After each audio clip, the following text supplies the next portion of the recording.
going live now. So now there's another button. You're live. Oh, really? I was waiting for an error. The error means you're live. We didn't get the error this time. But in the corner behind everything else above the chat, there was a little thing saying go live. I thought when I clicked go live on my streaming software, I went live. Evidently not. So, again, hello World Wide Web. I'm Dr. Shadow, the Internet Personality Administrator, and welcome to the Live and Wired episode 52, Rise of the Robots. Joining, as always, we have that long-haired creepy guy. According to my YouTube, we've been streaming like this whole time. People are like saying hi, hello, everything. So yeah, they heard the first one apparently. I don't know. It said I saw people saying it's not live yet. The thing said, "Do you want to go live?" in the top corner on the YouTube page, which is usually that whole page just saying error, we fucked up, you're not streaming, I don't know what's going on, and that's how I know it's working. Okay, well, anyway, this is Decker. I'm creepy. You all know us by now. Patricia's running late. She'll be here pretty soon. So, eventually we'll get this on track. But for now, watch us try and keep a boat afloat that's inevitably going to sink without her. So, yeah. So, also of note, this particular episode of Live and Wired is only going out to YouTube, but it's not because I particularly like it or things went well with YouTube. In fact, it's quite the opposite. I uploaded a riff of a public domain movie last month, and it's been going through copyright hell, even though it is public domain, and I have absolutely all of the records to show how it's been public domain, when that happened, in multiple countries, and all that fun stuff. But it's a copyright claim from Little Dot Studios, so that's their part of the... That's like how they make, 80% of their income is through defrauding YouTubers, so that's, of course they didn't care. So I got a strike on the channel. And because of that, Restream is like, hey, you got a strike on your channel. It's not in good standing. You might not be able to live stream. As you can see, I clearly can live stream still. But I can't, through Restream, I couldn't select the cog and say use an existing stream for the stream that I just created and shared the link out of for, episode 52 of Live and Wired. The only thing I could do is the default, which would have been to make a new stream, which would have been like all those other times when I tried to stream with Restream and I kept making new streams instead of using the existing one, and all the fun that was. And considering the fact that YouTube's viewer counts on the streams tend to be about... It's larger than every other platform that I stream to combined, multiplied by 10... I decided, okay, instead of not streaming to YouTube but streaming to everywhere else, I'll just stream to YouTube by streaming directly to YouTube, not using Restream at all. So that's where we are here. Where's Patricia? Asks Brianna Roberts. On her way? We can only hope. So, oh boy. Decker looks like Skyligrim. I will take that as a compliment. Though I don't have nearly enough swords. Or guns, honestly. The guns actually worry me more than the swords. Although I should honestly be worried about Decker having either. Once you start watching Skyligrim videos, you end up down one of those YouTube rabbit holes, and then you're like, actually, I have my own opinions about Gambison.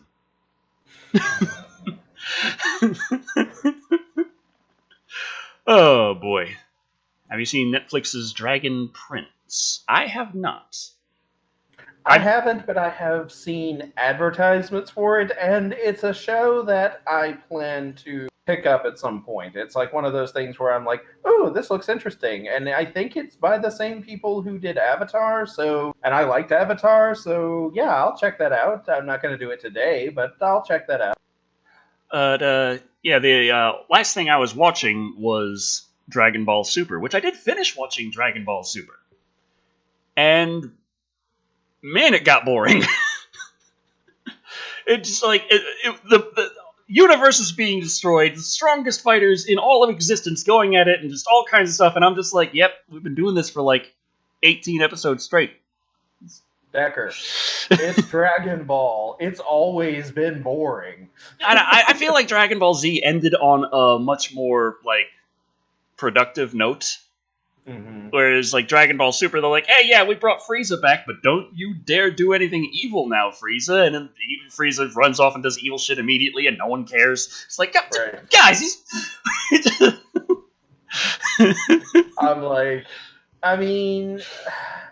I'll be honest with you. I didn't get into Dragon Ball when it first started airing on Toonami, which was like back in the late. I think it was like at the like they started showing episodes of Dragon Ball Z, not long after Toonami started airing. Like when the Toonami block was first becoming a thing, the Dragon Ball episodes started airing, and I remember I was like, I have no idea what's going on here. I think I'll just skip this and watch something else, and then I would watch like whatever came right after it. But like, I started watching it because a friend of mine at the time was getting into it, and he was like really into Vegeta, like okay, I think you might actually be I this is a rotten thing to say on the live stream, but I think he might have been actually masturbating to Vegeta like before bed. So I'm like, I mean, he had that big of a man Creepy, crush I on haven't him. been your friend that long. Yeah, this was back in college Yeah, before we that's met. what I'm saying. Anyway, so like finally, just so I would have some context as to what he was talking about, I started watching it.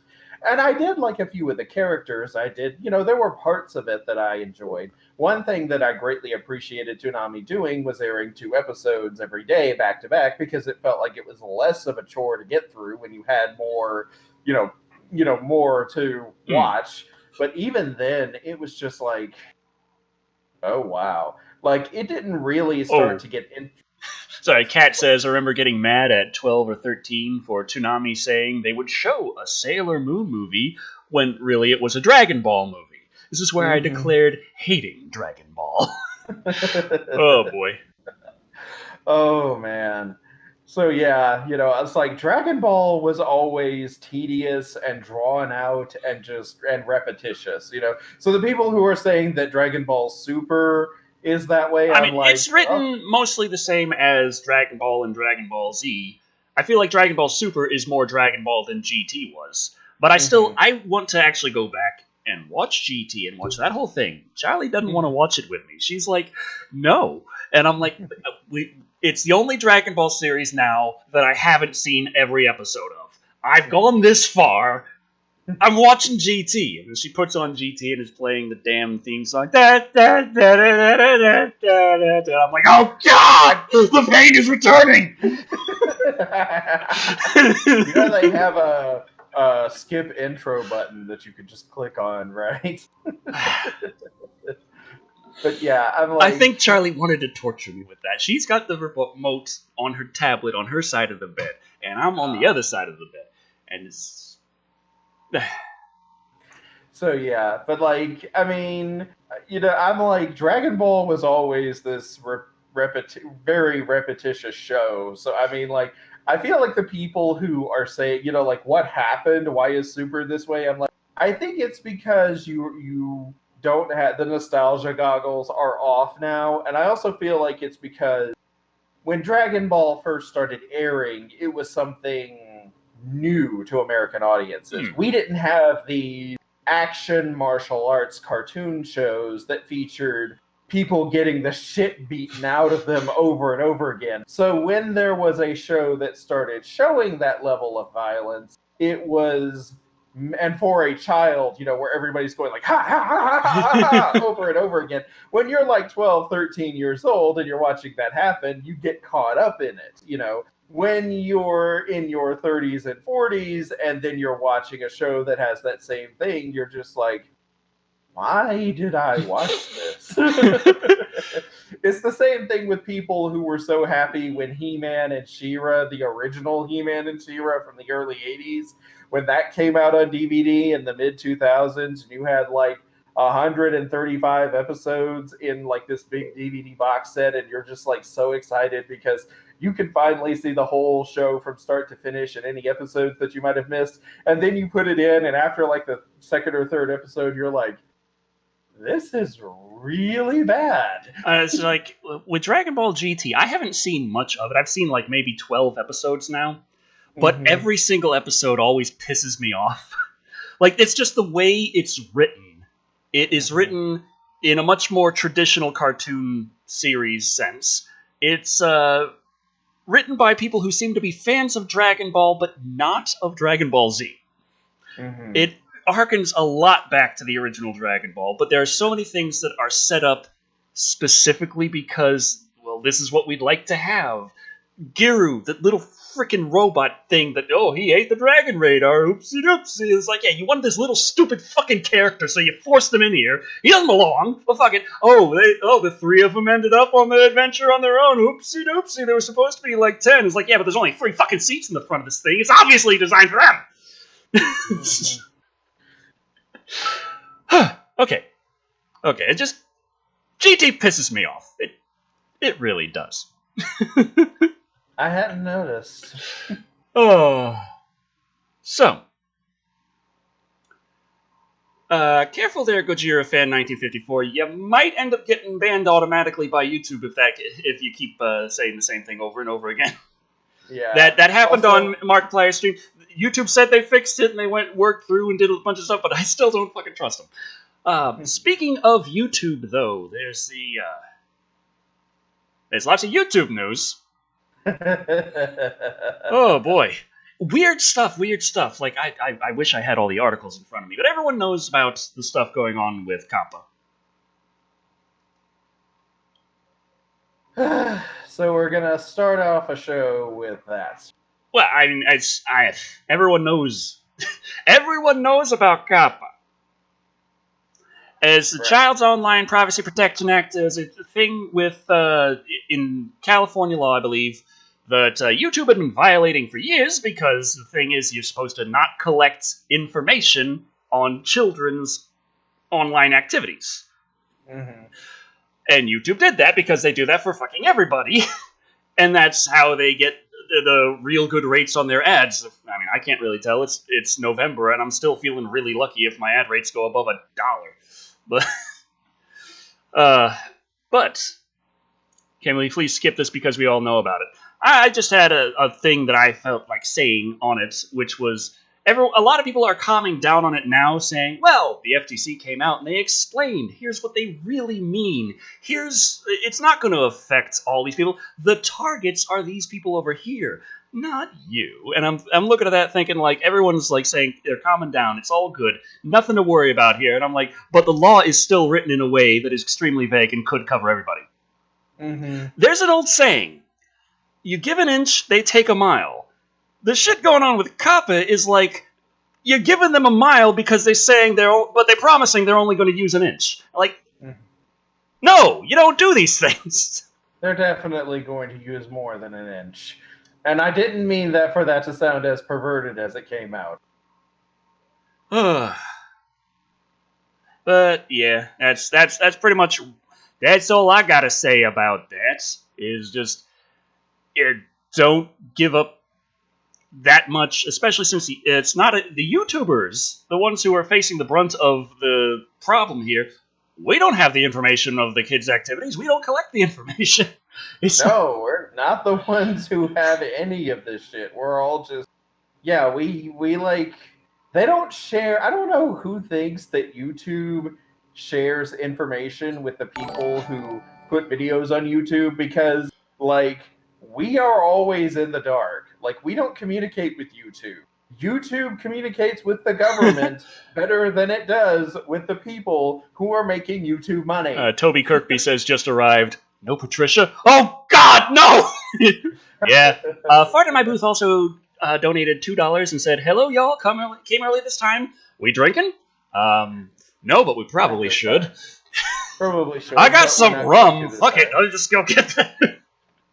Also, Adam Kastorf, I believe. I apologize if I did not pronounce that right. Hi, Dicker and Creepy. How are you doing today? Good. Okay, good, bad. It's like I got a strike on my channel, but the Bye Bye Man video finally got unblocked, and it's doing the best of any video for the last 10 videos I put up. I also was feeling really just bleh, so I took a bit of a vacation. I'm pretty much just still Well, it's like what I spend my vacation doing. I edited together a blooper reel from the Detective Pikachu review, which I was going to upload to my gaming channel to have some video up there because I haven't had anything for like 3 weeks on the gaming channel. And it immediately got hit as not suitable for advertisers. And I'm like, how? It's literally a 10-minute video of me trying to say lines and then getting interrupted by cats. That's the whole thing. That should be your most popular video ever. It is not suitable for all advertisers. Right. Where is a Twitch broadcast? Because of the strike on YouTube, Restream's having a lot of difficulty understanding what the hell I was trying to do. So to try and get it as reliable as possible, I just went straight YouTube this time. Right. If I still have the strike by next Live and Wired, I'll probably be able to work around it and restream to everywhere, but I'll have to not have the event set ahead of time on YouTube. It's just going to have to be a create new event through Restream, so... Right. Paul Grillo asked, creepy, is that Ghost Rider? No, this is a Star Wars shirt.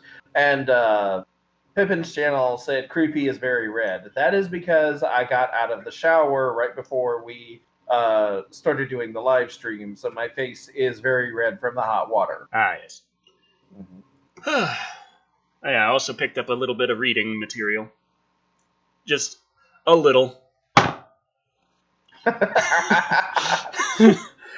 I was like, I showed Decker mine. This is the second book in a series that I'm writing, and he was like, you win. And I looked at him like, what are you talking about? Like, the font is nowhere near as big in this one as it's going to be in Stephen King's It. Okay, hold up yours again, Decker. Hold up Stephen King's It. Yeah, it looks like a freaking Bible. It literally has the tiny font print of a Bible. I'm like, and then of course I started thinking, hang on just a second, hang on.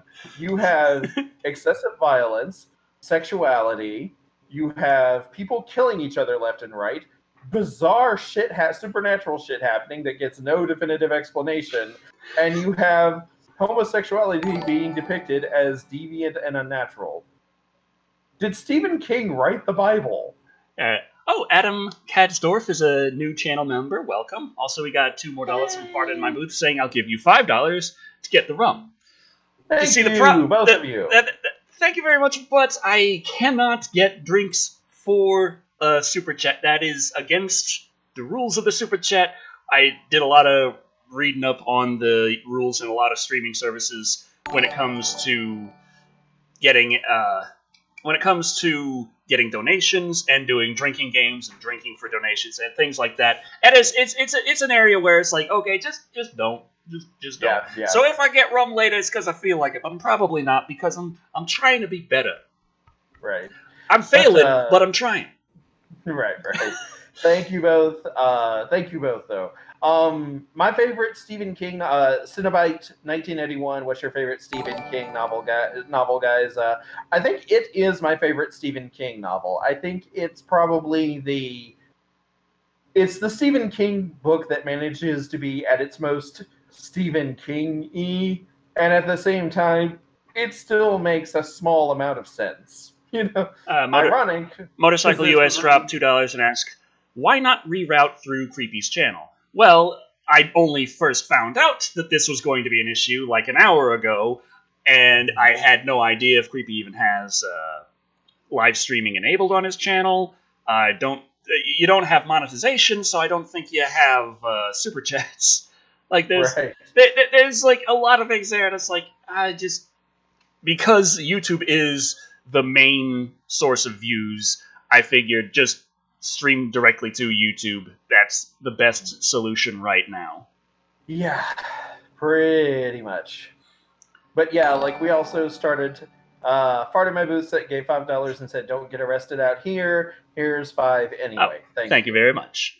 Yeah. But yes, the news sheet. We have news. There are news articles to read. Oh, this is something that I wanted to talk about. The way Patricia worded it here is about the McCamey Manor. We talked about that on a previous Live and Wired, where they were talking about $20,000 if you can get through this haunted house. But hey, no one has ever made it through this haunted house. And I saw another thing on that later, and it got me thinking, oh God, I got to bring up a little correction here. Because I was thinking, like, the way it was presented before is like haunted house, extreme haunted house, and you get money if you get through it, but it's got like a bunch of stipulations, like you need to have proof of medical insurance, and I'm like, well, then I'm out. Mm-hmm. So that was annoying. But then, come to find out, is like the waiver got spread around online that people have to sign, and the stuff described in it is like the kind of stuff that you have to sign off on is just insane. Like, hey, yeah, if you don't mind, maybe if we feel like it, we could just like yank a fucking tooth out without Novocaine, and you're okay with this. Please sign. So that's already feeling kind of like, what the fuck? And there were... I know that's a horror story for you, Decker. Well, there were people who had gone, and there was, a safe word for giving up. And according to the people who had gone, even with them saying the safe word, they were not...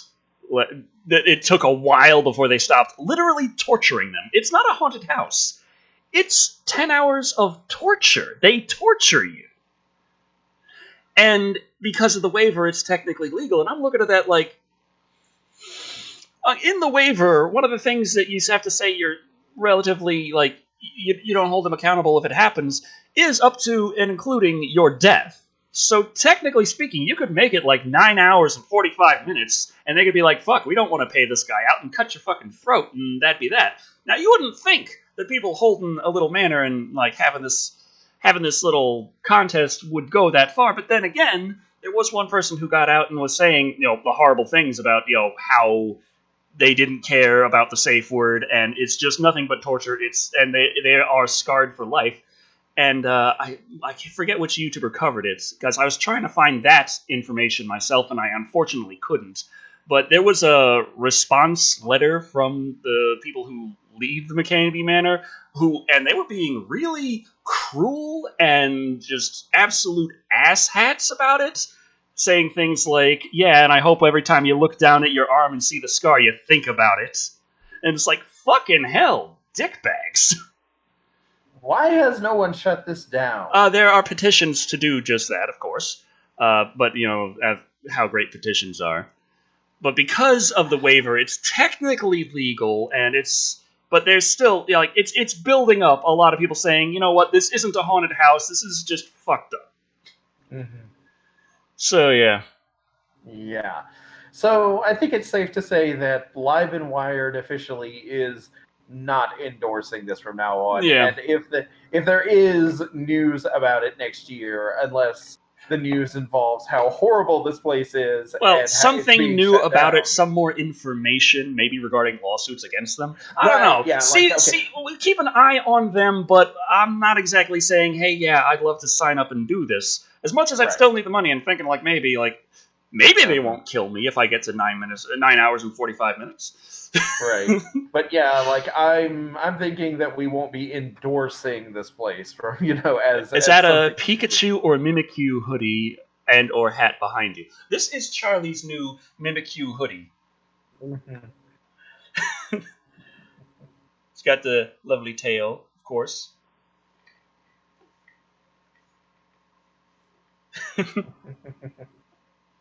But no, we will not be endorsing them or, giving them any accolades. We'll be reporting on them as if they are being sued or shut down.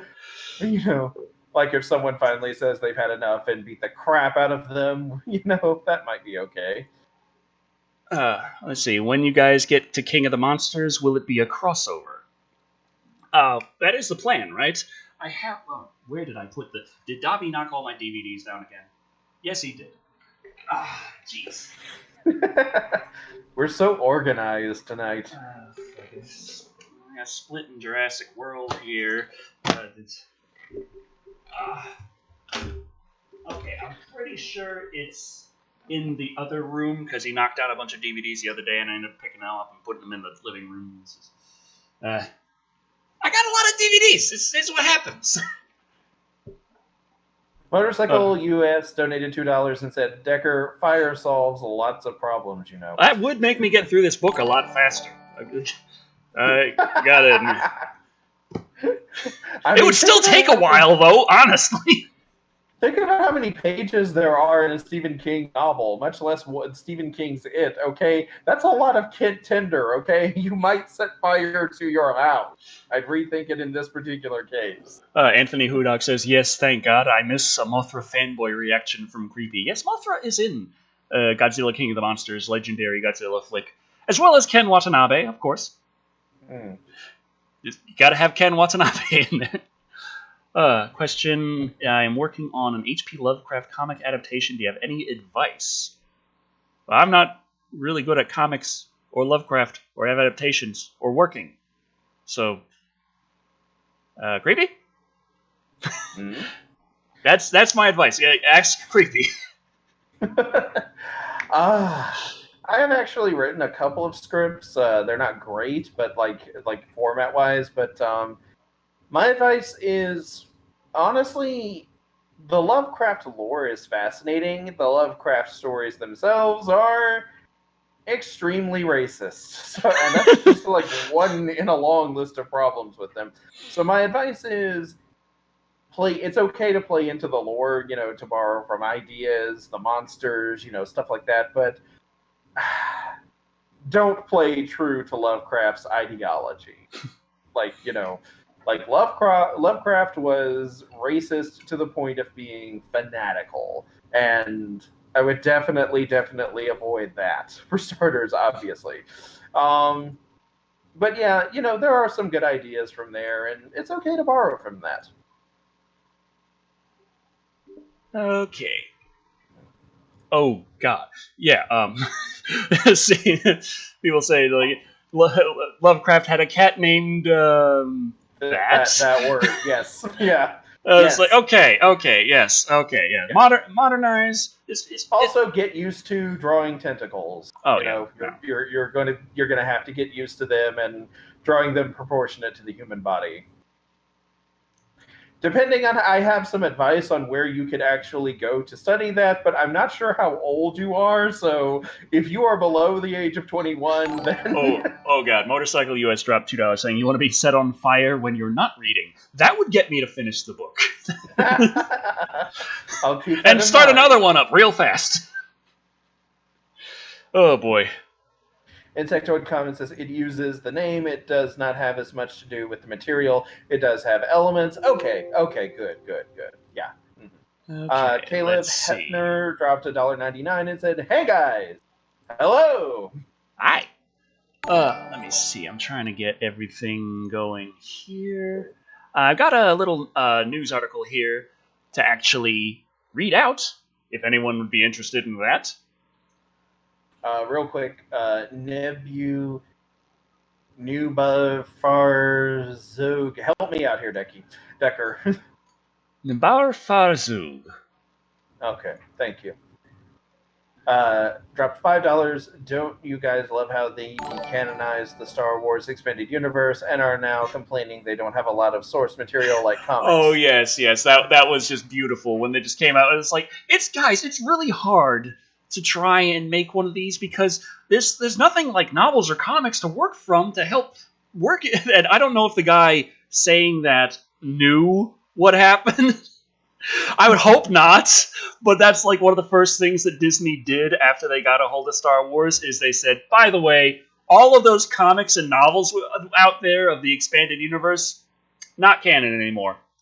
Yeah. So now we got the new guy complaining that, well, I don't know what to do. There's nothing to work from. It's like, well, there was.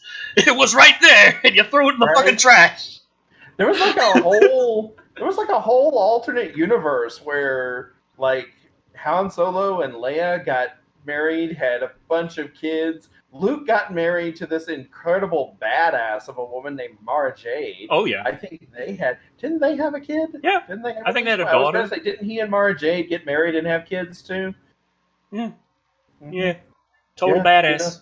Right. And I'm like, yeah, no, and like it started out with her feeling like she had to kill him because of some brainwashing thing that the Emperor Palpatine gave to her right before he died. And so like when she first met him, she was just like constantly pissed at him, and he was like had no clue what it was he had done wrong. And it turns out it was just because every time she got near him, she heard the Emperor screaming inside of her mind, "You will kill Luke Skywalker." Oh. Oh, God. Okay, so, I have a little bit of news from Bloody Disgusting. He has a little bit of news. The Blumhouse turns the classic TV series Fantasy Island into a full-blown horror movie.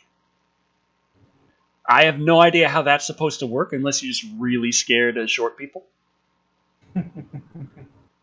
Be careful what you fantasize about.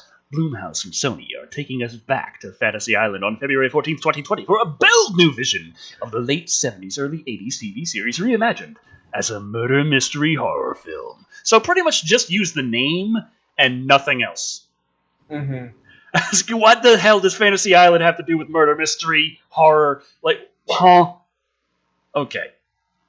So basically, people are going to go to this island where they have all of their fantasies played out in front of her, and then they're going to die horrifically from them. Okay, that would work for me. Yeah, I'm not surprised Decker's on board for that. Naturally, fantasies become nightmares in Blumhouse's take on the mysterious island, which forces the guests to live out twisted versions of their deepest, darkest desires. But the reason they're there may be even more sinister than that. This looks like one of those fun 90s-style horror movies that's probably going to make Blumhouse a ton of money. We don't talk enough about how smart Blumhouse have gotten with their release dates. What the fuck is...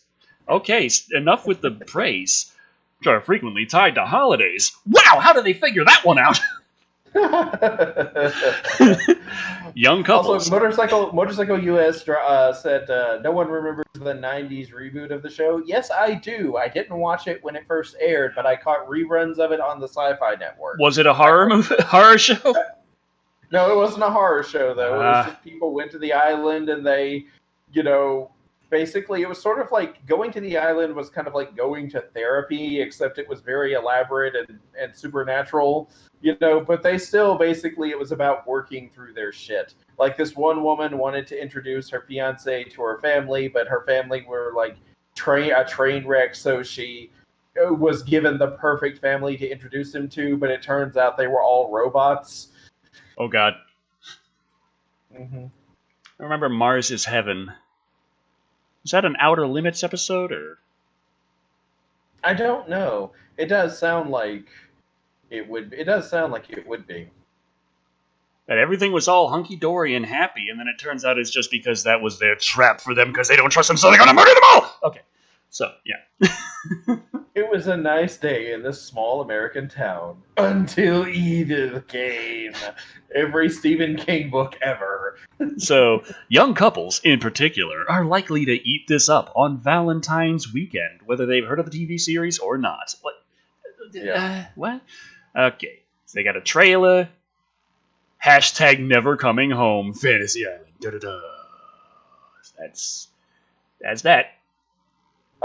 Jesse Guajardo asked, "Creepy wasn't that Westworld?" That was also Westworld, but this was also an episode of Fantasy Island from the 90s.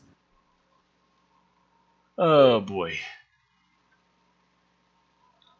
So, was a dragon adaptation set in the 80s with as many 80s references as possible with a slasher villain only be sold in New Mexico and online.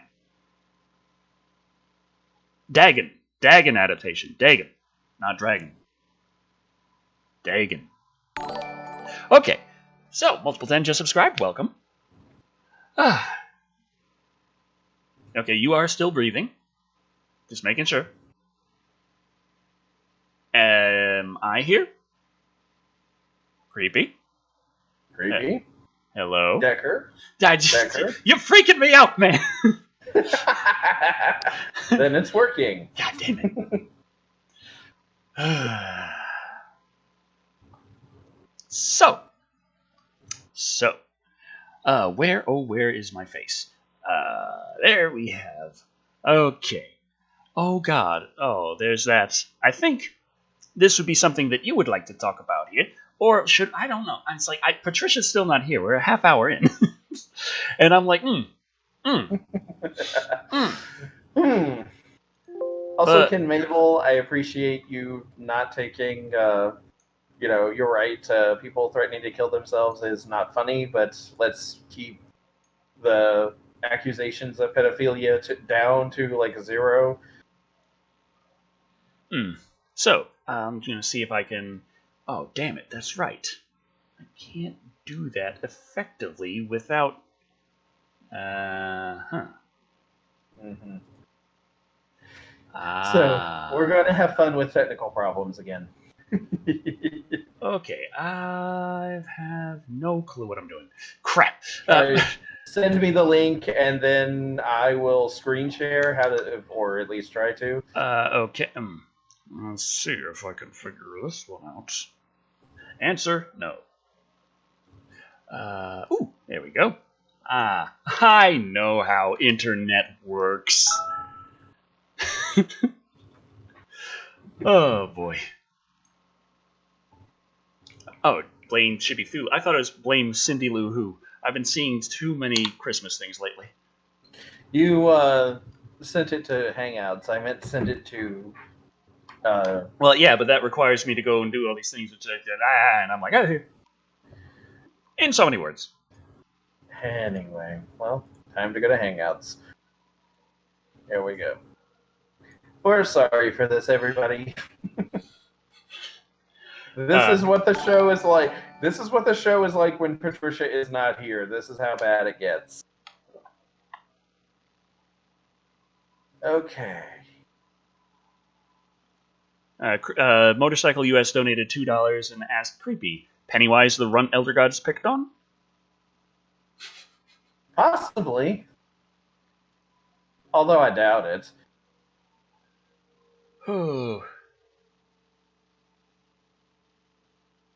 What's your favorite robot in a movie? Oh, my favorite robot. Are we including things like Mechagodzilla? Okay, is this visible? Okay, just checking. Zac Efron, Amanda Seyfried, and more are the new Mystery Gang in adorable Scoob trailer. And I have seen the trailer for this. I'm very excited. Zoinks! Get the Mystery Man ready because the first trailer for the new animated Scooby-Doo movie is here! Oh, that is very hard to do. How did Matthew Lillard do that? Scooby takes viewers way back to when Shaggy first met Scooby-Doo. And after the duo quickly became best buds, they met Fred, Daphne, and Velma, creating the notorious The Mystery Gang you know and love. Fast forward, and the gang are forced to solve their most challenging mystery yet. After being captured by Blue Falcon, what? Shaggy, Scooby... Really, Blue Falcon?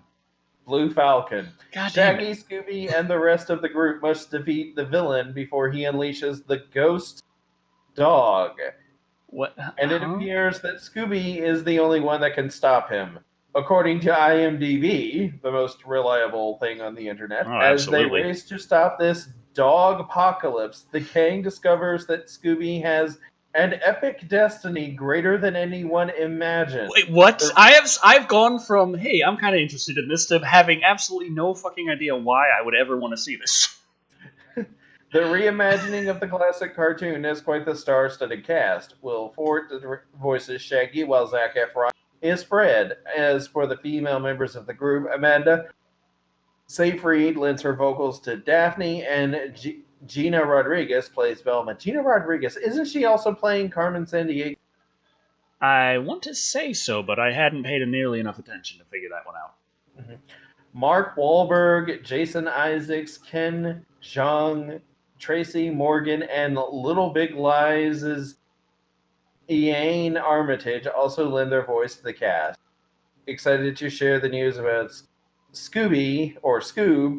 Efron took Instagram to give his followers a look at the trailer. To the Mystery Machine, #Scoob, he wrote. Rodriguez also joined in on the fun. Scoob 2020.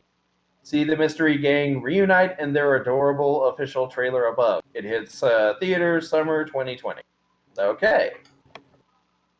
Alrighty.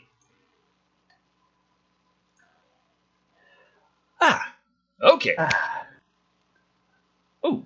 Scott Duncan asks, are y'all going to talk about the news of a Lovecraft cinematic universe? I think we did that last episode. Yeah.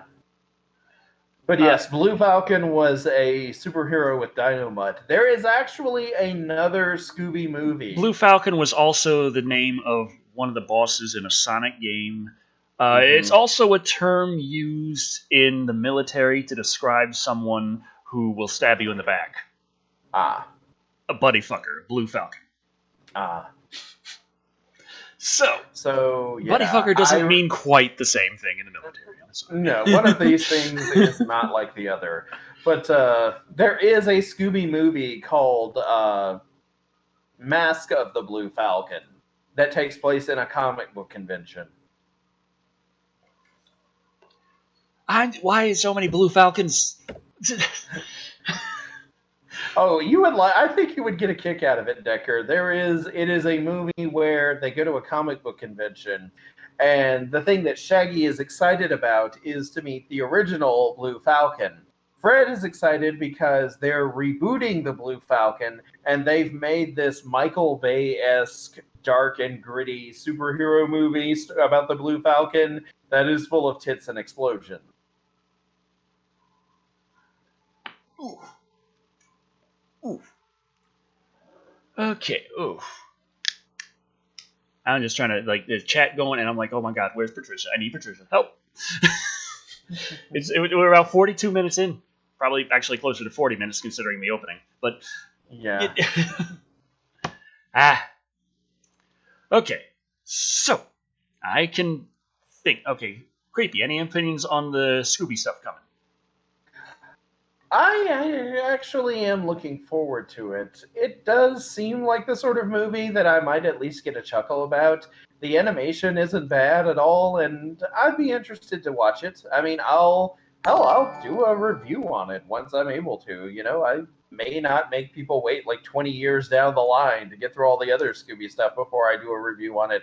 I was willing to do a review of Return to Zombie Island and Curse of the 13th Ghost. I always blank for some reason on that title's name. But yeah, I did the crossover review with you. So yeah, I'd be willing to give this movie a look and give a more comprehensive thought on it once I have actually seen it. Caleb Hepner dropped $2 saying, Decker, you're going to review the Sonic movie. Oh god, it's going to be like Doom Annihilation, isn't it? Where it's like, I really don't want to watch it, but it's my job. It really is. I'm the one here dropping video game references into every freaking video I make. There's a video game movie coming out. It's kind of expected that I be sitting there in the seat watching that shit.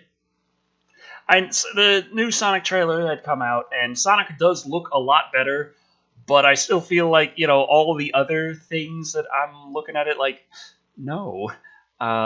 I feel like they're probably in it. But then again, maybe because they had to take a good amount of time to redo a lot of the special effects, maybe they went ahead and made a lot more things closer to the game rather than the Gangsta's Paradise buddy cop thing going. But then again, they still have all the scenes with the buddy cop there, so I don't know. Yeah, not Frank Castle says Jim Carrey won't save that film. Yeah. Oh boy. So. Oh god. Well, we should probably talk about something robot related. That's true. It is in the title. Yeah. We don't want to be accused of false advertising on top of everything else. So. I know, it still will be. Be honest, I pretty much am anyway. So. But either way, boom! Goddamn ads. Okay, Robocop. Goddamn ads. Okay. Close. Go wait. Okay. So, Robocop returns rebooted with Abe Forsyth directing. Dun, dun, dun, dun. After losing Neil Blomkamp to another horror endeavor, MGM and Orion have found their Robocop Returns director, Abe Forsyth, who directed the excellent Sundance horror comedy Little Monsters, now streaming on Hulu. Not an ad, we swear. The project is an official sequel that has been planned by the original 1987 film's screenwriters Ed Neumeyer and Michael Miner, but was cancelled when director Paul Verhoeven declined to direct the project, and WGA strike in 1988 followed, adds the rep, who also broke the news. Justin Rhodes, who wrote the heartfelt and surprisingly fun Terminator Dark Fate, which has done very, very badly at the box office, and there was some chat earlier saying it really was a lot better than the anti-SJW Get Woke Go Broke crowd have been making it out to be. So, yeah. Let's see. Surprisingly, rewrote Neumeyer and Miner's script. Oh, great. With the two original writers serving as producer and executive producer. Forsythe will also rewrite the script. Great. Okay. Robocop followed a Detroit police officer, Peter Weller, who is shot and killed, but resurrected as an android police officer by a powerful corporation. The film earned 3 Oscar nominations and winning 1 for special effects while earning praise for its satire and exploration of capitalism, law enforcement, and corruption. An incredibly bland remake was released in 2014 with Joel Kinnaman taking over the title role from Weller. Being that Robocop Returns is canon, could we see Weller back as Robocop in some capacity? Well, maybe if they actually give the man some cybernetic enhancements, like for real. Right. I could see that happening then. Whoop. Okay. So yeah. Robocop Returns. Oh yeah, Toby Kirkby is saying, Cyborg, not Android, god damn it. That's true. That is true. Android, he'd pretty much be just a robot, but look like a human. That's Android. Very, very true. John Washburn asked, what do you think of the new Ultraman Creepy and Deck? At least I have not watched it yet. Nor have I. Might be something we look into in the future, though. Southern Yankee says, Dead or alive, creep, you're rebooting me. And then, of course, boy. Robocop goes, ding, ding, ding, ding. And then you wait, and then you wait, and then you wait some more, and then, dun, dun, dun. Oh, boy. Oh, God. So Johnny G says, plot twist, Robocop played by a woman this time. It's like, nah, I think it'd be more surprising if they actually keep it played by a man. At this point. I wouldn't mind seeing that. Decker, for you, think of the positives for you. Robo tits. That is true. Robots with tits. Uh-huh. Both Decker and Creepy, do you plan to do another marathon of Japanese films like the live-action adaptation of Death Note? I think I've seen the live-action adaptation of Death Note. I've seen at least part of it. It was odd. Like, at what point did the person think that any of this was a good idea? Like, at any step, every single point in the movie, it's like everything in the world is saying, don't do that. That's not smart. And he fucking does it anyway. And then shit doesn't go right. And it's obvious why. Like, it's not like a thing like, oh my god, the djinn twisted my words. I wished for this and got that instead. That's not what I really wanted. It's like, no. If you take the guy from Death Note and just put him in a room with a lamp that has no light bulb in it, it's just a socket that's open. And nothing in it. Like, it's just nothing in the room. It's just him and the thing. Eventually, he's going to stick his finger in there. Just because, like, that's just what he does. Oh. That's what he does. But I did really like I don't know his name. Someone animated a bit with him doing the PPAP. Pen, pineapple, apple, pen. I did like them. It was fun. Oh, God. Anyone getting mad lag? My brain. I hope. He said the anime is really good. Assuming he is talking about Death Note, then yes, the anime for Death Note is actually pretty good. Richard Button says, Creepy looks bored. I apologize. Oh, boy. Was that Oh an boy. improvement? So let's see. Oh mother. Yes, I do boo boo boo boo. Okay, get that, and then send over there, and shaboom boom. And we can talk more about robots. It's amazing. I like robots. You like Hooray! robots? We all like robots. Robots are robots. All right. 1 second. Okay. And turn on screen share. Yes, I want to share. That is why I turned on screen share. Okay. Chopping Mall will stream for a 24-hour marathon on Black Friday. Which is awesome! I would say that this would discourage people from going shopping on Black Friday, but I don't think it will work for two reasons. Creepy, One, you're most showing people... me again. Oh, sorry. I don't think that will work for two reasons. One, people will be shopping instead of watching the Chopping Mall Marathon. And two, I have seen people shop on Black Friday. I don't think that an apocalypse can stop people from shopping on Black Friday. You could have an alien invasion, robot uprising, and a zombie apocalypse on Black Friday, and the Black Friday shoppers will come out on top. Yes, exactly. Okay, that will be the day that the zombie apocalypse and the down and say, you know what, you want to come back and do this, after Christmas? Yeah, let's wait until New Year's just to be on the safe side. Ryan Walters is asking, is that Alpha 5? Oh boy. Anyway, you know what pairs nicely with Black Friday? Killer robots and strange furniture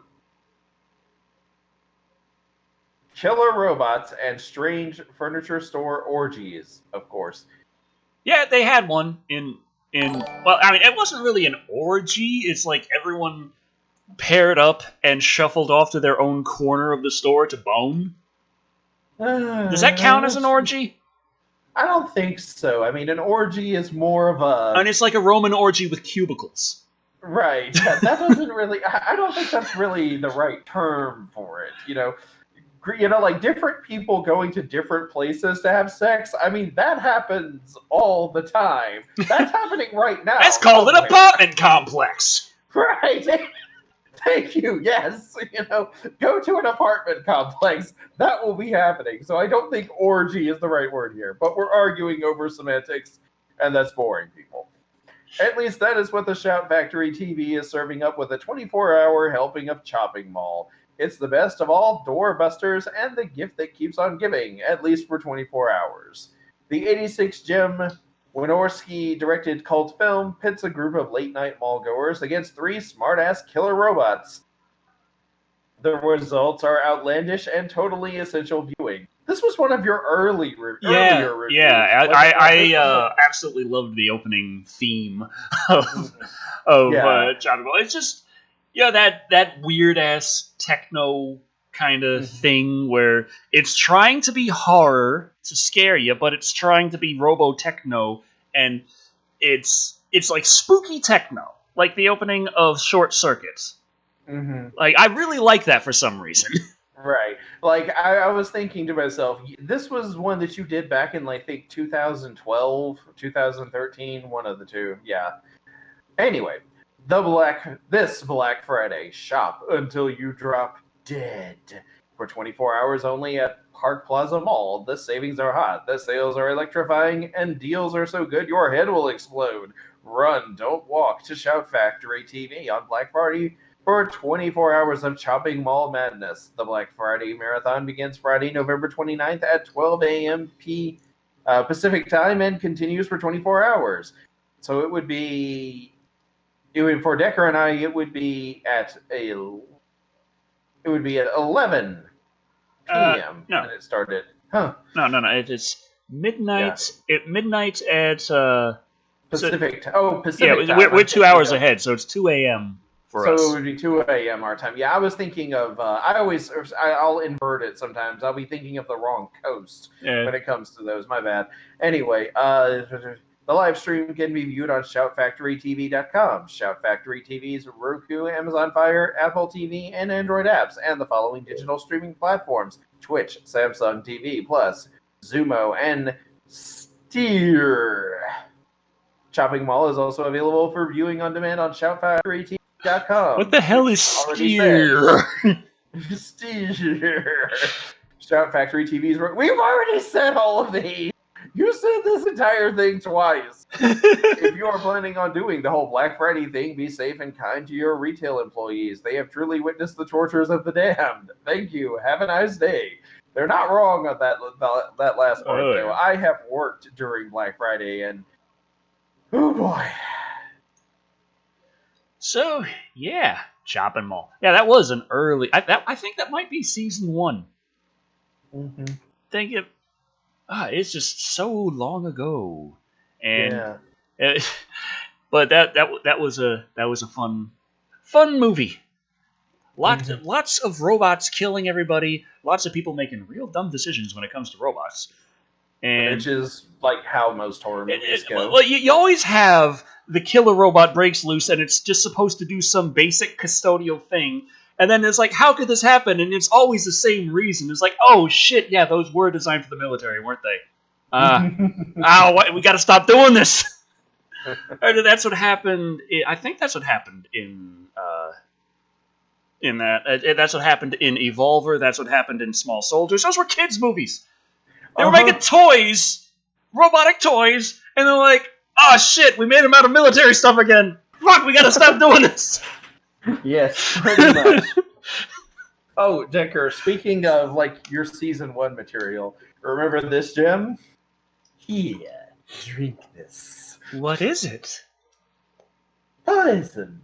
Oh, gee golly, I really shouldn't. It's cherry flavored. Oh, okay. Yes, you'll feel much better now. It's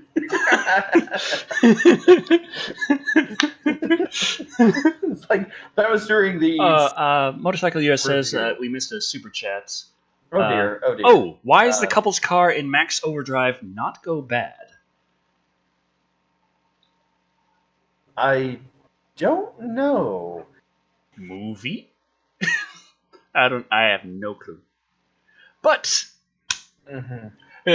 Kat says, why is it so easy for toy companies to gain military tech?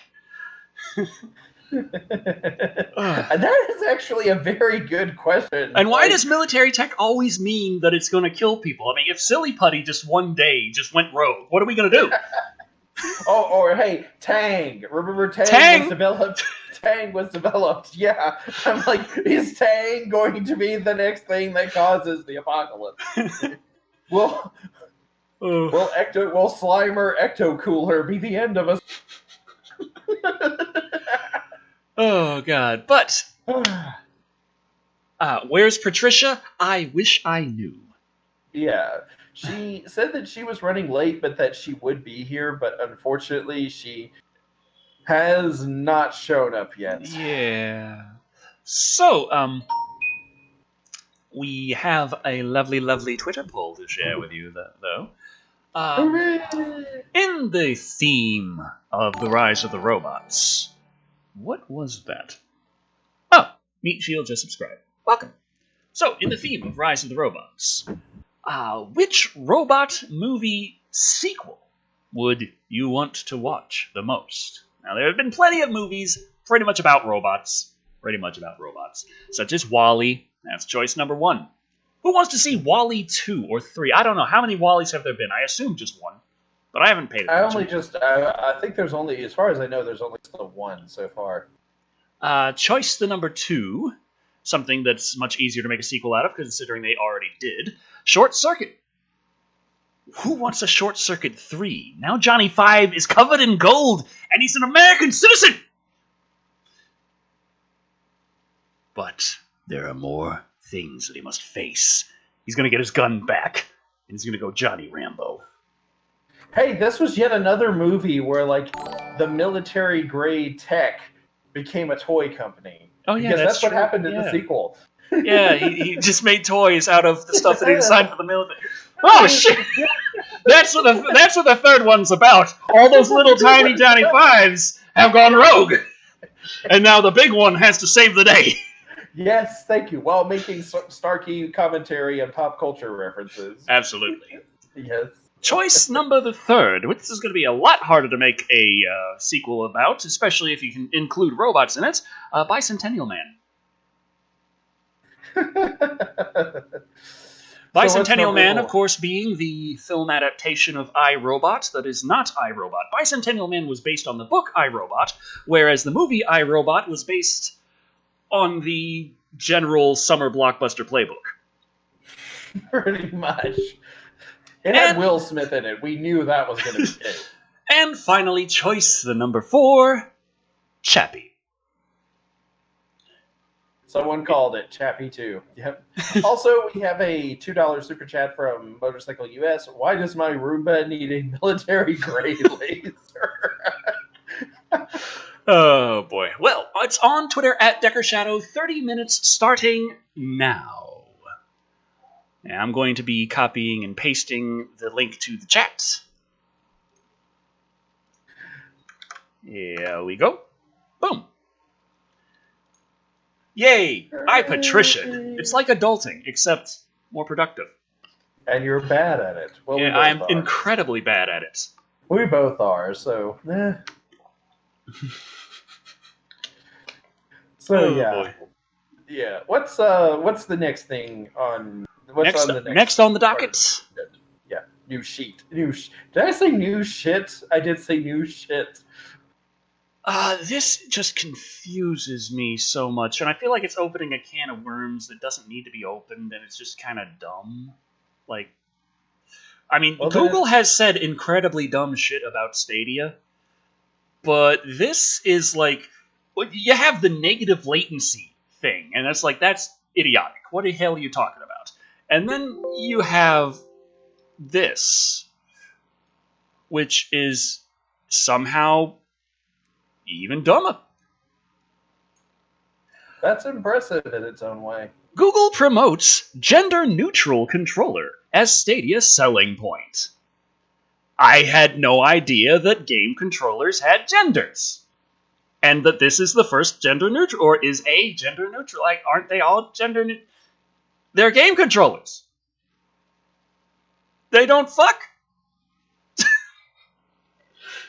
In the lead-up to the launch of Google's new Stadia console, members of the Stadia team promoted the gender-neutral quality of the system's controller as a selling point for the flagship hardware.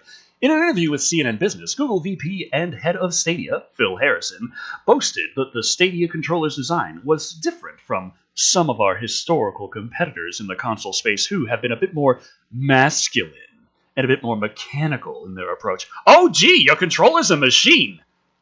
Huh! The controller is offered in 3 different colors, white, black, and a light green wasabi color, chosen for its universal appeal, according to Google Director of Design Isabel Olsen, who found that both men and women gravitated towards this color. She praised the fact that it ended up being super gender neutral but still really expressive, and it's really hard to find colors like that. Okay. So, yeah.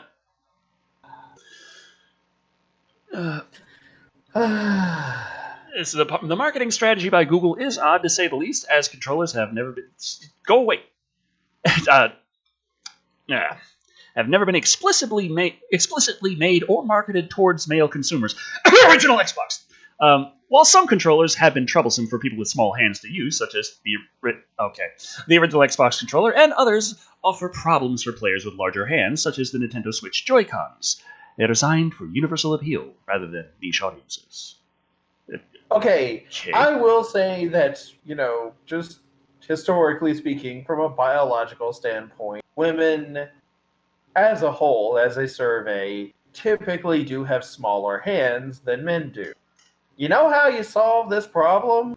You make a smaller controller. Yeah. You don't change the color of something. You make controllers in small, medium, and large. That way you have controllers for small children and for people with itty bitty hands. You have the medium-sized controller for just, women and average-sized hand, and then you have the big honking one for just people who are like Decker and I, who are born with gorilla fists. Oh, I love the Duke. The Duke is the greatest controller. I need to get myself a new Duke controller for my Xbox One. I really want a Duke again. Okay. But I'm like, you don't change the color of something in order to make it fit in people's hands better. That doesn't affect gender. It says, the promotion of the controller's coloring as gender neutral also seems slightly patronizing, as controllers have been offered in a wide range of colors and patterns since the 5th generation of consoles, PlayStation 1, N64, Sega Saturn era, allowing for players to customize their controllers to their specific preferences and tastes, regardless of gender or identity. The Stadia launched today, on the 19th. It's currently experiencing a less than successful launch, reported by multiple outlets, including Forbes, Ars Technica, and the Washington Post. The Stadia has its own little set of problems. Interestingly, lag isn't really too big of one. I mean, it is, but in certain games, which is really weird. Like, I think it was Beat 'em Ups Wood said in his little early impressions of Stadia, like, he played Destiny 2, which he doesn't particularly care for, and the lag was very low to imperceptible, which is good. But he also played Samurai Showdown, and the lag was so bad it was downright unplayable.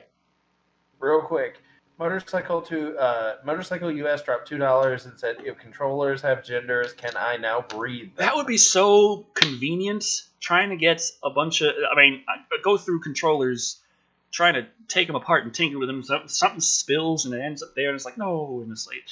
And Dobby knocks shit down, and it's just boom, and it's like, So, I've gone through controllers pretty quickly now. I never went through controllers so fast. Yeah. But now you can have your own controller farm. Yes. Like it'll be like that. It'll be like the Dalmatian farm. And I can specifically breed the controllers to be larger, like cantaloupes or chocobo. You could have it's like the chocobo system. You can breed different controllers for a different effect. Yeah, but Patrick Johnson says this is the saddest attempt at trying to get social justice points I've ever seen. Wow. And I think that's pretty much what it is. Not necessarily get points in social justice, but just marketing strategy. And to their credit, it did get us talking about it. It's just it got talking about it like, what the fuck are these guys on? Gender-neutral controller, what the hell are you even talking about? Bringing gender into the conversation about a fucking controller. Which, it doesn't have a gender. It's like buttons. Again, I'm like, as someone who has held pretty clunky controllers, like the N64 controller comes to the mind. N64 controller does have a dick. There's that, I guess. Right, so there's that, I guess. Yeah.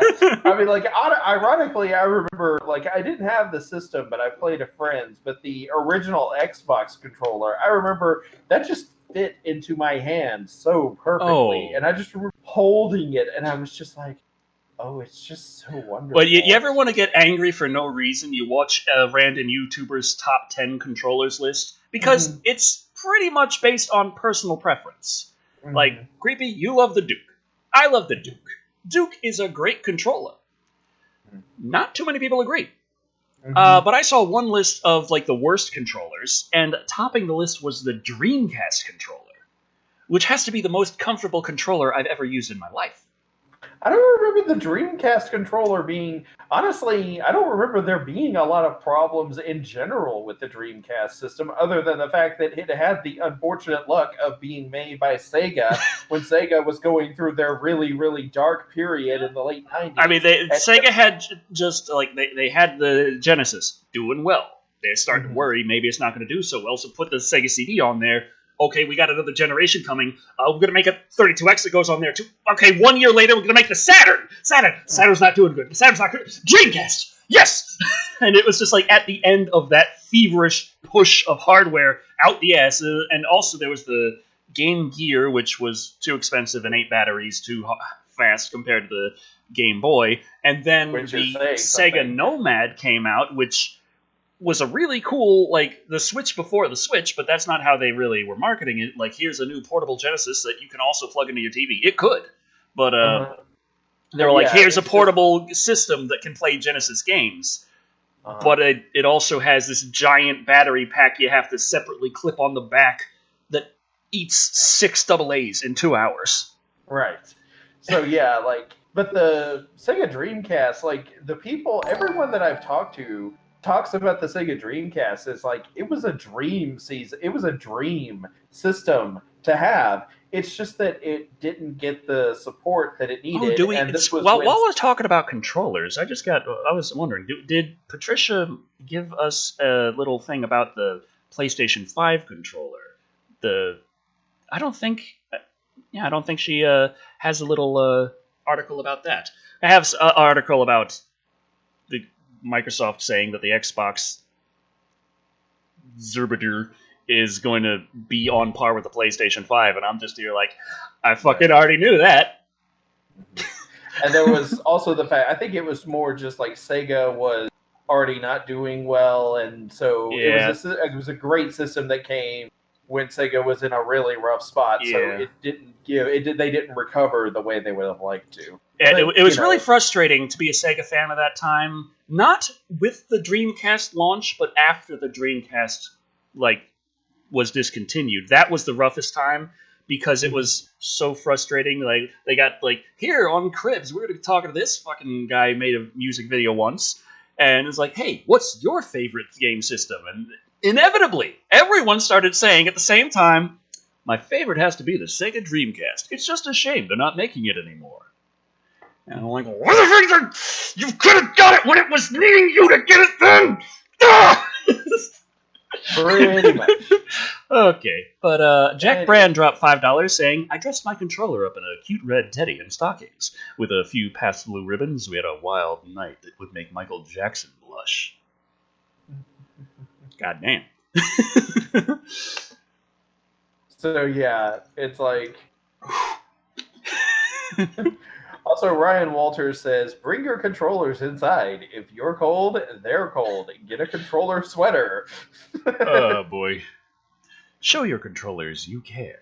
Buy them name brand batteries.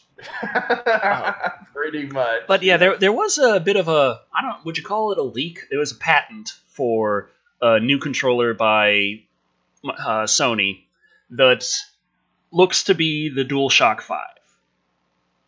Mm-hmm. And I'm looking at it like, disappointed.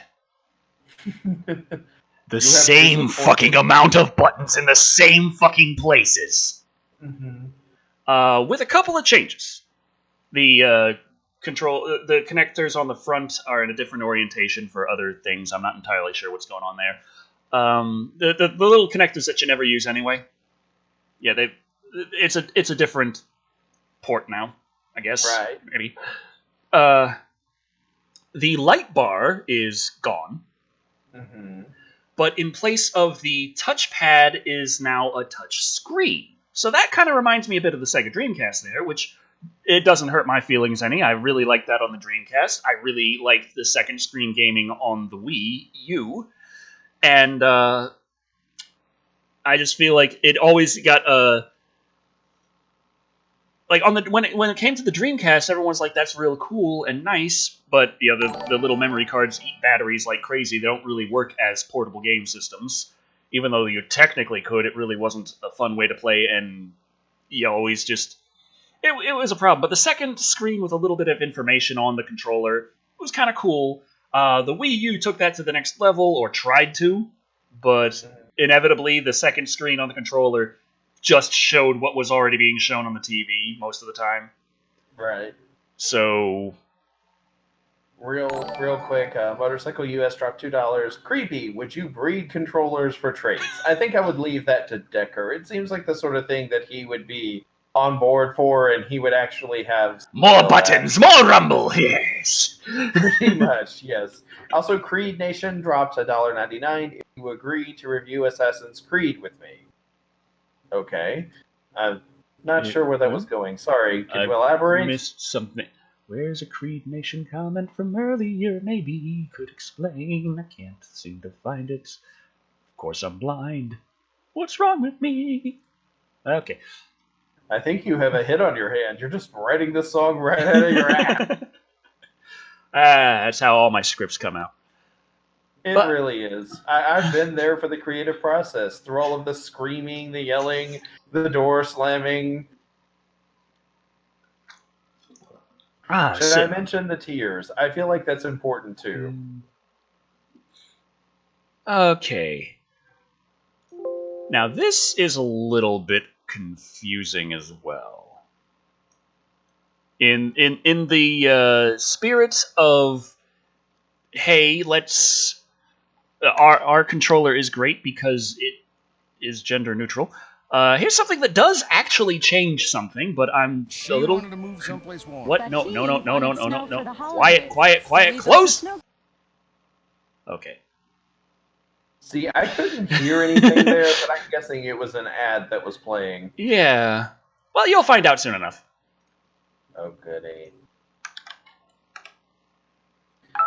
So, in the spirit of, hey, our controller is great because it has no gender, here's something that did actually change something around, but the reasoning is still a bit like, is anyone really that, like, at each other's throats that fucking much they can't sit there and play a game of Uno?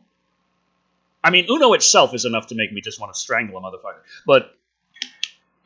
Really, I used to love playing Uno. Oh, when they pull out the goddamn draw 4 piece of shit, and it's like, and it's like, I contest, I believe you actually have that color. And they're like, no, I don't. Now you gotta draw 6. And then I lunge over the table and punch him in the face, and suddenly I'm the bad guy. Yeah, pretty much. Also, for some reason, this page is not loading for me. Oh, well, that's fun. Also, I think Creed Nation responded to our statement about not understanding what he was talking about. Will you agree to review Gods and Generals with me? No. I'm confused. I'm assuming he is talking about you, since you have the gaming channel. Okay, here we go. Is that a game?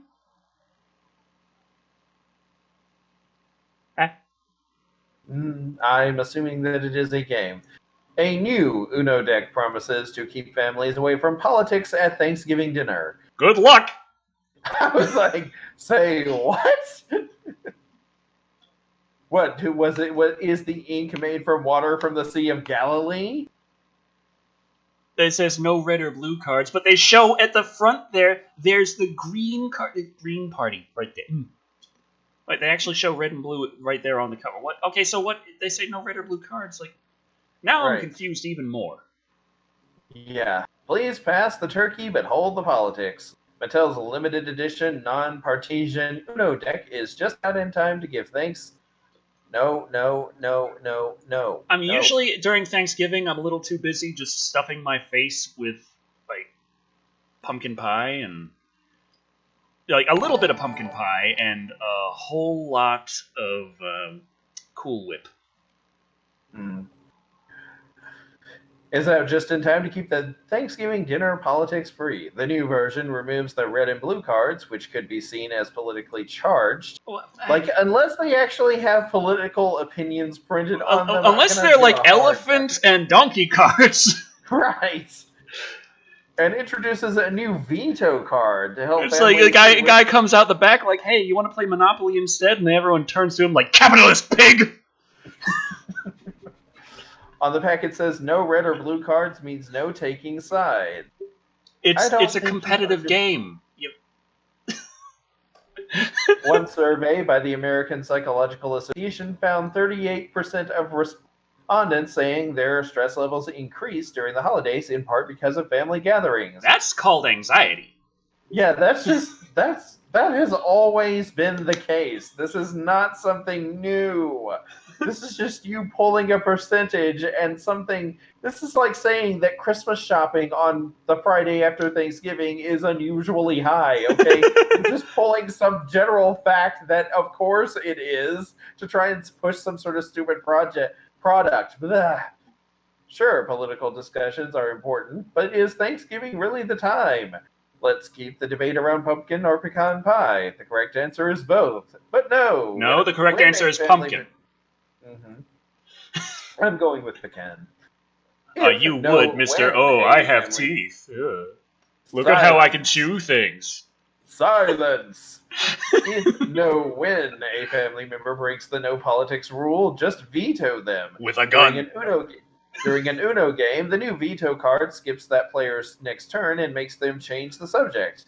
Is this supposed to prevent arguments? But it might be smart to keep the card in your pocket too. This is just, wow. They are getting really desperate. Or maybe they just always have been. The classic red and blue cards were replaced with more politically neutral colors of orange and purple. Oh, I think orange and purple have been in Uno before. I don't think this is a new thing. The new packaging is purple as well, being an intermediate color formed of red and blue. This is the dumbest thing this isn't the dumbest thing I've heard tonight, but it still feels like it's up there. And if that doesn't work, just make them draw 4. How? Well, you know what? I don't care anymore. We're done. This is we're done here. Oh. Okay, we also had a super chat from Nubar Farazurg saying, Doom movie idea. A movie following the Doomslayer. That is something we have not had yet. That would be certainly something. A Doom movie that actually follows the Doomslayer around. Doom guy, as he doesn't talk, he just kind of grunts and bludgeons demons to death with his soul. Ever just shoved your fist into a cake of demon's eye and ripped its brain out? Not recently. It's cathartic. Logical Caveman says, fighting at Thanksgiving is the most American thing. Oh, man. Family doesn't fight because my mom never invites people over. Good idea. Who plays Uno at Thanksgiving? I don't know. I'm trying to think, if anything is played at Thanksgiving. Up in Pennsylvania, everyone would just kind of sit there and watch the Macy's Thanksgiving Day Parade for some reason, and the kids would be, me with the kids, just off in the corner to not bother anybody. Just eat your freaking turkey over there. Right. I'm just I don't remember Uno being a thing at Thanksgiving. Uno was more of a Christmas or a summer thing. It wasn't really something that we did around Thanksgiving. Thanksgiving, we were too busy fighting over who got to eat what. And, like we said, you said the Macy's Thanksgiving Day Parade, that was usually on. I would watch that for a little while, and then I would get bored just staring at the floats, and I would be like, yeah, every year I was excited to see the Macy's Thanksgiving Day Parade, and then after an hour or so, I'd be like, this kind of sucks. Why am I always excited for this every year? See, I just, Thanksgiving for me is just, lately it's been, okay, who's having Thanksgiving? Okay, what can I bring? Okay, I gotta get this, that, this, that. This year, it's just really difficult for me to bring any food anywhere, so I'm actually not cooking for Thanksgiving, but I hate the idea of not having cooked a turkey. So I'm going to cook my own damn turkey to have after Thanksgiving, and I'm going to brine it, and it's going to be delicious, and it's going to be awesome. Because that's what I do. I brine a turkey, make it delicious and awesome, and then we chop it to bits and eat its flesh. But to be fair, it's already decapitated and been through the ringer, so... Yeah. Godmother and my godmother came up with a plan for what to do about Thanksgiving because we were like, our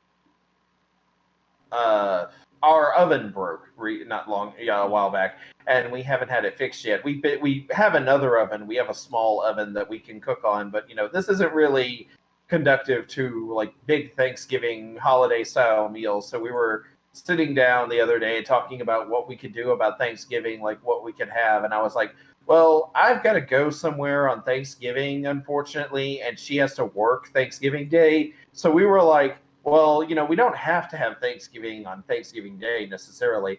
But I was like, yeah, well, here's an idea. why is, since cooking a big Thanksgiving dinner is out anyway because we don't have an oven big enough with the space to cook that sort of thing in it. Why don't we just go somewhere and eat? Like let somebody else do the cooking for us. And she was like, "Oh, that's great. Where are we gonna eat?" And I was like, "Well, we haven't had Chinese in a while."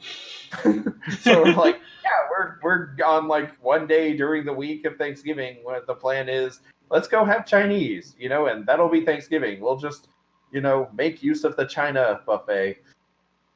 Yeah, whatever works. I mean, it seems like a plan. Okay. So, should find more news. God damn, I'm just looking at like why. You have an entire list of news in front of you. Yes. You can find news. Yeah, I'm just looking like, okay, what do I actually want to talk about?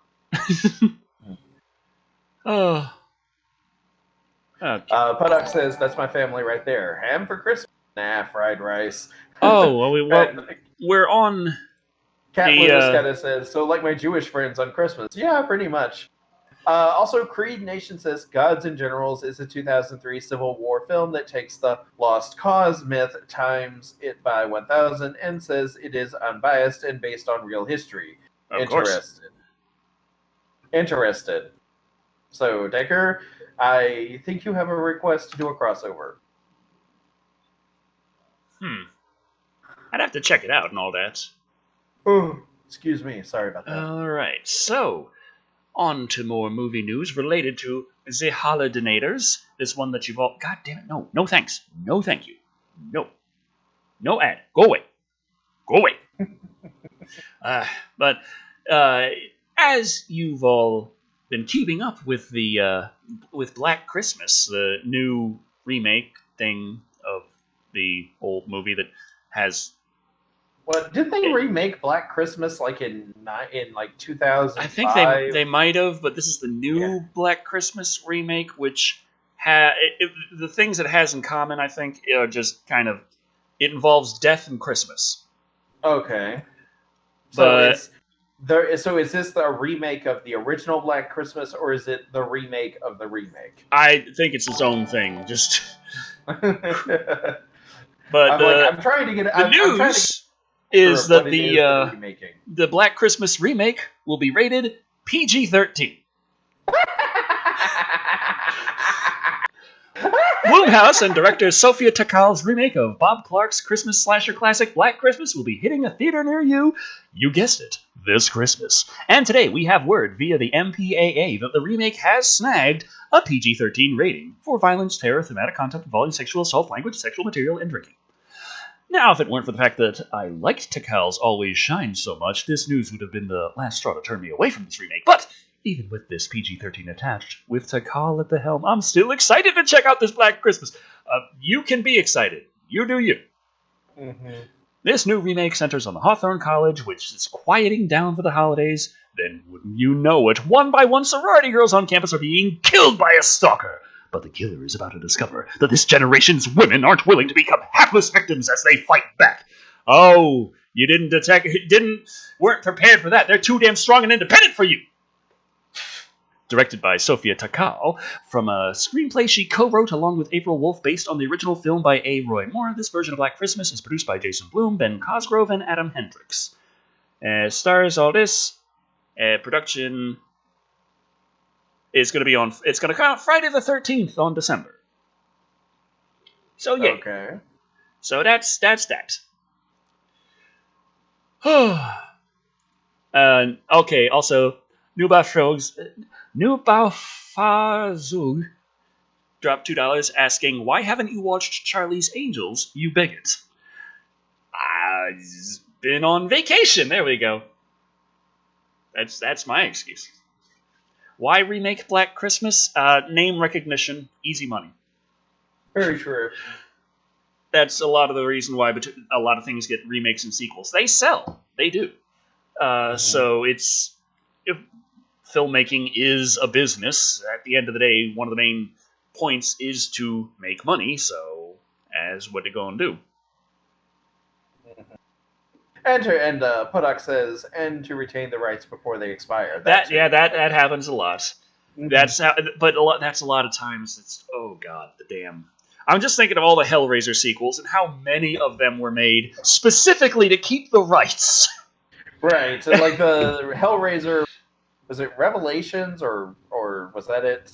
Revelations was the first one in a long time that was actually written from the ground up as a Hellraiser movie. Right. And it was made strictly so that Dimensions could keep the licensing rights. And they did ask the actor who played Pinhead for so many years to come back, but he said that the salary they were offering him would not have given him enough money to buy a refrigerator. Yeah. Yeah. Oh god. So, yeah, there's goddamn.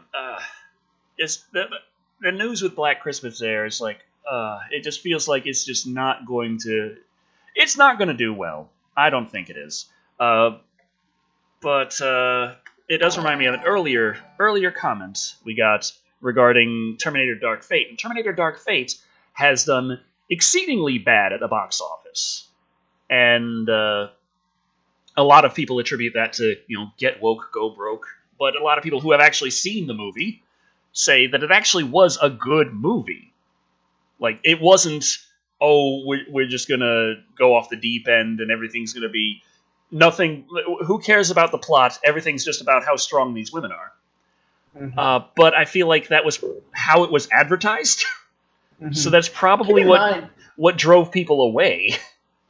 Keep in mind, I don't mind the idea of, like, people fighting back against a serial killer. One of my favorite Halloween films is Halloween H2O 20 years later, specifically because the climax of H2O has Jamie Lee Curtis's character, after years of living in seclusion under an assumed name and being terrified of what would happen if her brother breaks out of the mental institution yet again and tries to kill her, finally just turns around and says, you know what, screw it. I've been through this again and again. I'm not going through it yet again. I am going to turn around. I am going back into that school, and I am going to fucking kill a motherfucker. Yeah, it was set up well. It had a lot of... I think H2O did reiterate its backstory a little too often. Right. But other than that, it was still a very good movie.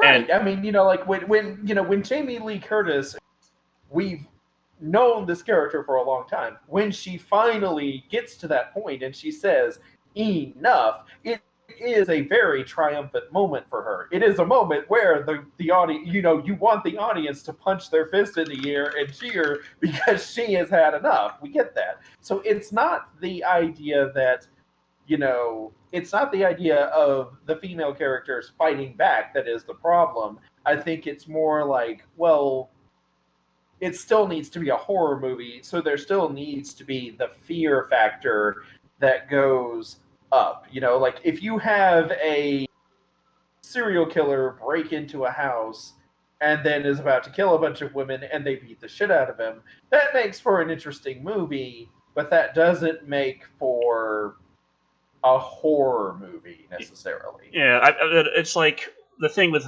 Black Christmas and all that. It's like I don't have very high hopes for it, but I still I'm reserving judgment until I've seen it. Like Terminator Dark Fate is supposedly a pretty decent flick, but nobody went to watch it. Right. I do feel like that it may not be the best Black Christmas film. Like what they're doing with that. I mean, like people have a certain expectation for Black Christmas and for slasher films. So if but the name Black Christmas is going to sell. It is going to put people in the seats. So they're going to tack Black Christmas onto the plot of this movie the way they did with I forget the name of it, but the Hellraiser movie that featured the cop and he was, Oh, yeah. I know what you mean. I'm trying to think. Oh, right. God. It felt like that one was just... Is that Hellraiser Inferno? I think so, but it felt like it was just a random movie that they slapped together, and then to make more money off of it, they made it Hellraiser, and that sold more tickets. Basically. Yeah. But the psychological horror aspect of itself wasn't too bad. Tacking on Hellraiser only took away. Right, because it didn't make sense as a Hellraiser movie. Right. We said, this might not have been such a bad movie, but as a Hellraiser movie, it makes no sense. Yeah, but they're going to tack Hellraiser onto it because that'll make them more money. Southern Yankee says that they think that people just have Terminator burnout. That could be it. That could be it. It does feel like the Terminator. Honestly, the Terminator franchise feels like it is something that should have ended with the second movie. It should not have been a franchise. It should have been just like the first movie is pretty good, the second movie is really good, and then after that you're just wondering, why did you keep going? Yeah. It's just, you get after the second one, you're like, why didn't you stop when you and it's like James Rolfe said, like, waiting for Terminator 3 was better than getting Terminator 3. Because the fans had come up with all kinds of theories of how the story could continue. And then to actually sit there in the theater and watch the movie and find out that it's continuing because it's continuing, it's just a real letdown. It's like when it was announced that the Star Wars movies were going to continue. When the Phantom Menace was first announced, I think I was like a sophomore or I think I was like a sophomore or a junior. I was a junior when it was late 1996 when they announced that there was going to be a new Star Wars film, and then it was coming out in 1999. And I was like, well, damn, that's 3 years away. That felt like forever at the time. But I was like, still, there was, from that point on, there was that excitement. There was that anticipation. Yeah, I rocked out to the Phantom Menace. I'll admit it. Uh-huh. I mean, not the Phantom Menace. Well, what goddamn, what's the name of the song? The music. Phantom Planet? No, Phantom Planet is the name of the... Right? The fucking... Duel of the Fates! There we go. Yeah, okay. But yeah, like you said, there had been all these theories and all these books and all these comics and all these video games since the end of the first trilogy. And so when it was announced that there was going to be a new trilogy, everybody got excited because there was so much people wanted to see in it. And then they actually saw the trilogy and they were like, this is really crap. Don't say that to Razorfist. He's going to give you a 5-hour explanation as to why you're wrong. Uh-huh. He really likes his prequel trilogy. Huh. Well, good for him, I guess. Hmm. But yeah, everything's got its fans. Mm-hmm. But yeah, I just like. Cat Lunacia says pod racing game was good.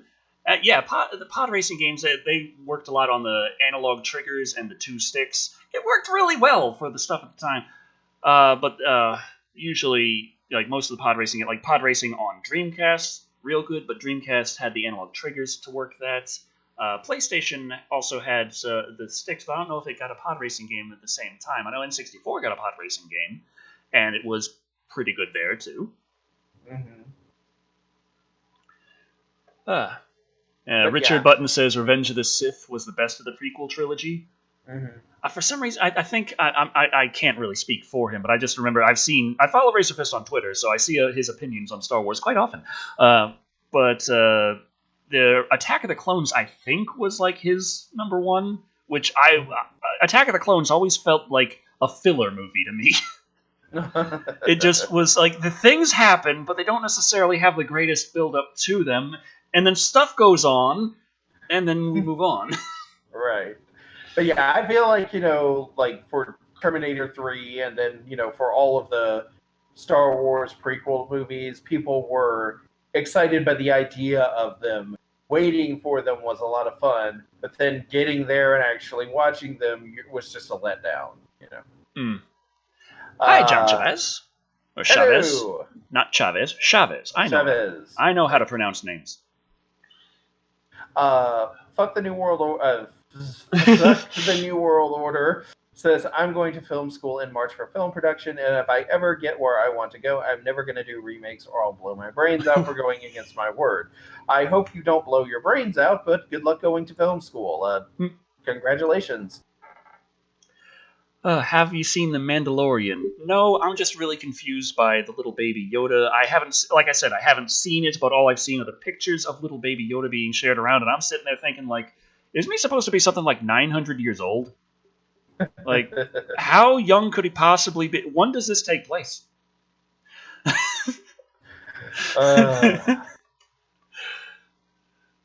But is it even the same character? I don't know. Like I said, I haven't seen it, and I'm just confused. It's a Yoda now.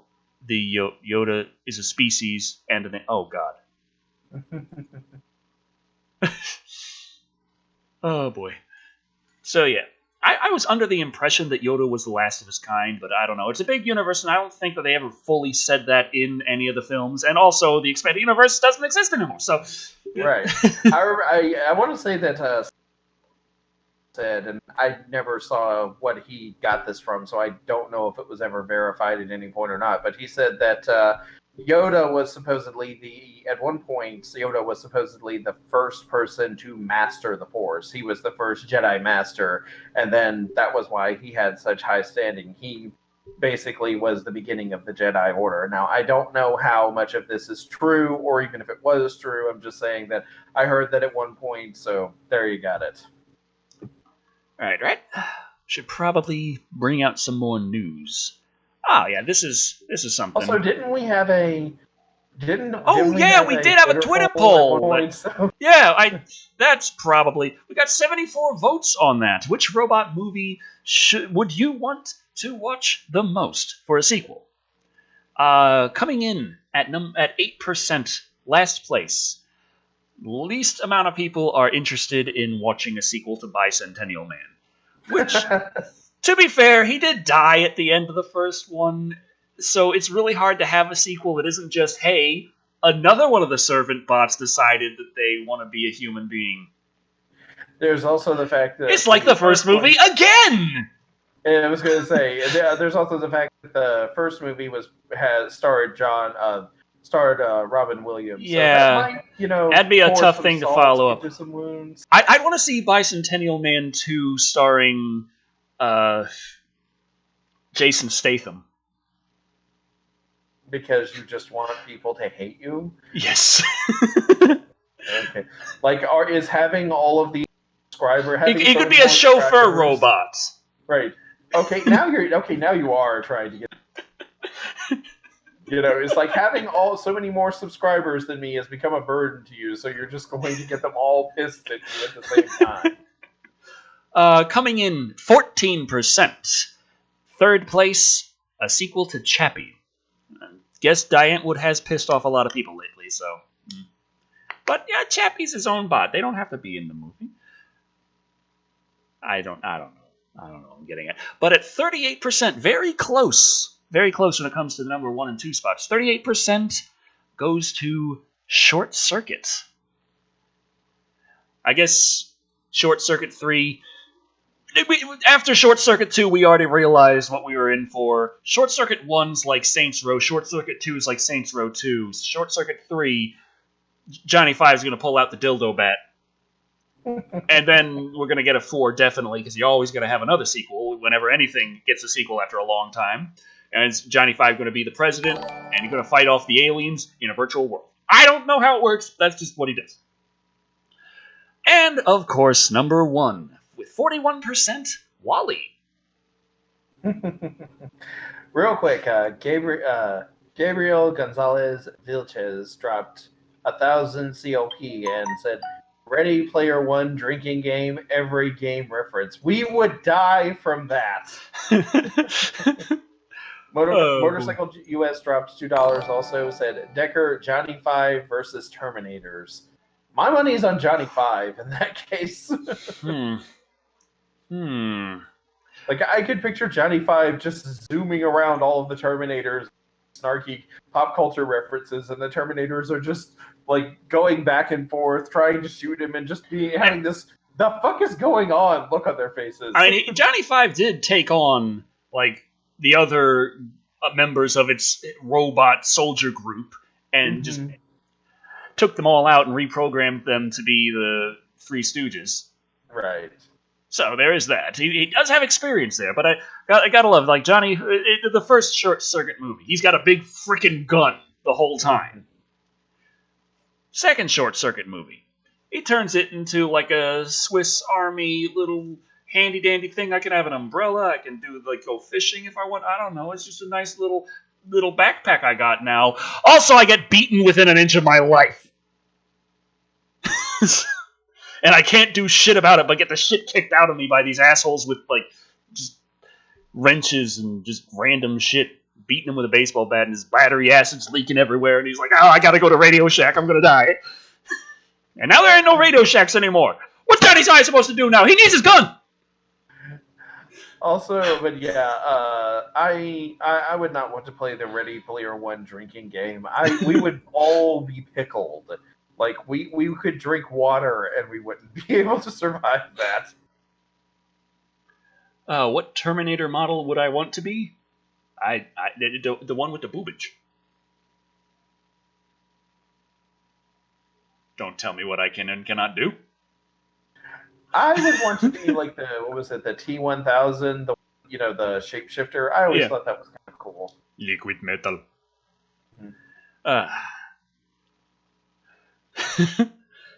So, alright, now, here is a nice little article, Anita. Gonna send over to the Creepinator to read Anate. There we go. Okay. I am not allowed to play with my own boobies. Whose boobies am I allowed to play with then? Creepy? I am not going to comment. I wasn't asking for a comment, I was asking for permission. You do realize how it sounds if you're telling me that I need to give you permission to fondle yourself. I wasn't aware that we had that kind of relationship. Tale of the tape, in other news. Why film fans are dropping Netflix for physical media. This is actually kind of shocking. Okay, the rise of streaming services like Netflix and Stan hasten the demise of the local video store. I don't know what the hell Stan is. What's Stan? I don't know what Stan is either. I thought I feel like this big dumb loser because I don't know what Stan is. I'm just thinking, is that just a guy that just kind of shows up at your door? Hi, I'm Stan, here's your movie. I don't know. But about half a decade into Netflix's local existence, film junkies are coming to understand what's been lost. I've seen a lot of people migrate to streaming services and then stop that. It keeps jumping up sporadically. And then come back to us after exhausting those libraries, says Ben Kenny, who has run Sydney's Film Club's video store in Darlinghurst for 8 years. Okay. Streaming services like to present the image of having a comprehensive library, but the irony is there's like 10 of them now, and they all want to be the only game in town, and even between all of them combined, they still don't offer even a fraction of film history. Let's say you want to watch Truffaut's Stolen Kisses, 1986, or an obscure cult favorite like The Pope of Greenwich Village, 1984. Where do you go? With a vast selection of film culture trapped in the empty space between video shop closures and the streaming's commercial indifference, many titles aren't available physically or virtually. I've met people coming in every day looking for something they can't find legally or even illegally on the internet, says Kenny. When The Force Awakens came out in 2015, we had a massive rush on Star Wars movies because none of those films were on any of the streaming services yet. So even a cultural juggernaut like that can sort of get overlooked. Streaming's focus on what got released today, what can you binge watch on the weekend, neglects so much valuable pop culture, says Kenny. The film canon, film history, is constantly being rewritten. What's a classic film and what needs to be rewatched from 60 years ago is always being decided. And I think we lose track of that with streaming. I can talk. Motorcycle US just dropped $2 saying, Stan, the guy who uploads huge amounts of torrents. I like that. The conversation shouldn't just be about the new, fresh, pretty, shiny thing. While the music industry has seen vintage media blossom with recent ARIA figures revealing vinyl sales were set to outstrip CDs for the first time in decades, could the same come true with DVD and video? Uh, Jeanette Bressez, who's worked at the DVD collection in the Walk Arcade at Melbourne's Brook Street for over 20 years, isn't so sure. We still get people walking past who didn't know or are surprised that there is still a DVD shop, laughs Bressaz. We've always had collectors who want hard copies. We get elderly people who don't stream, don't download, don't trust the internet, but streaming pretty much has put the boot in, she says. I get people calling me every week wanting to get rid of their movie collections because they'd rather go down the technology route and save space, but you can't find everything there. It's a complaint regularly voiced by customers, she said. Streaming is all about the blockbusters. They don't care about the classics or art house or foreign films, something that maybe didn't even make it to the cinema, but is still a great film. We have things here like Roger Corman's B-grade films. You won't find those things on streaming. Dr. Liz, help me out here. Dr. Liz Griffey, senior lecturer in communications at the University of Technology, Sydney, says a splintered landscape of exclusive copyright license and regional access rights around movies and TV shows and streaming services who want you to sign up and spend your money before you even get a glimpse at their complete libraries is to blame for the lack of availability. Okay, right off the bat, I will say that. I think that as the internet has become bigger and streaming has become more of a daily accessible thing, I think that these kind of laws have become archaic and are honestly a problem. I realize that this is something that can't be rewritten overnight, but I do feel like that there is a deliberate attempt at sabotage for moving forward, because they're like, but this will be an inconvenience for us, and we don't want that. You're the ones who are supposed to be inconvenienced, not us. Anyway, enough of my tangent for now. We're supposed to save that until at the end, at least. There's a lot of stuff that's still not available, or is only available in one form or another, or on one service or another, or in one or another. The idea that everything is going to be there, nothing's going to have everything, she says. Damn, how long does... Okay. You ever been to Pirate Bay?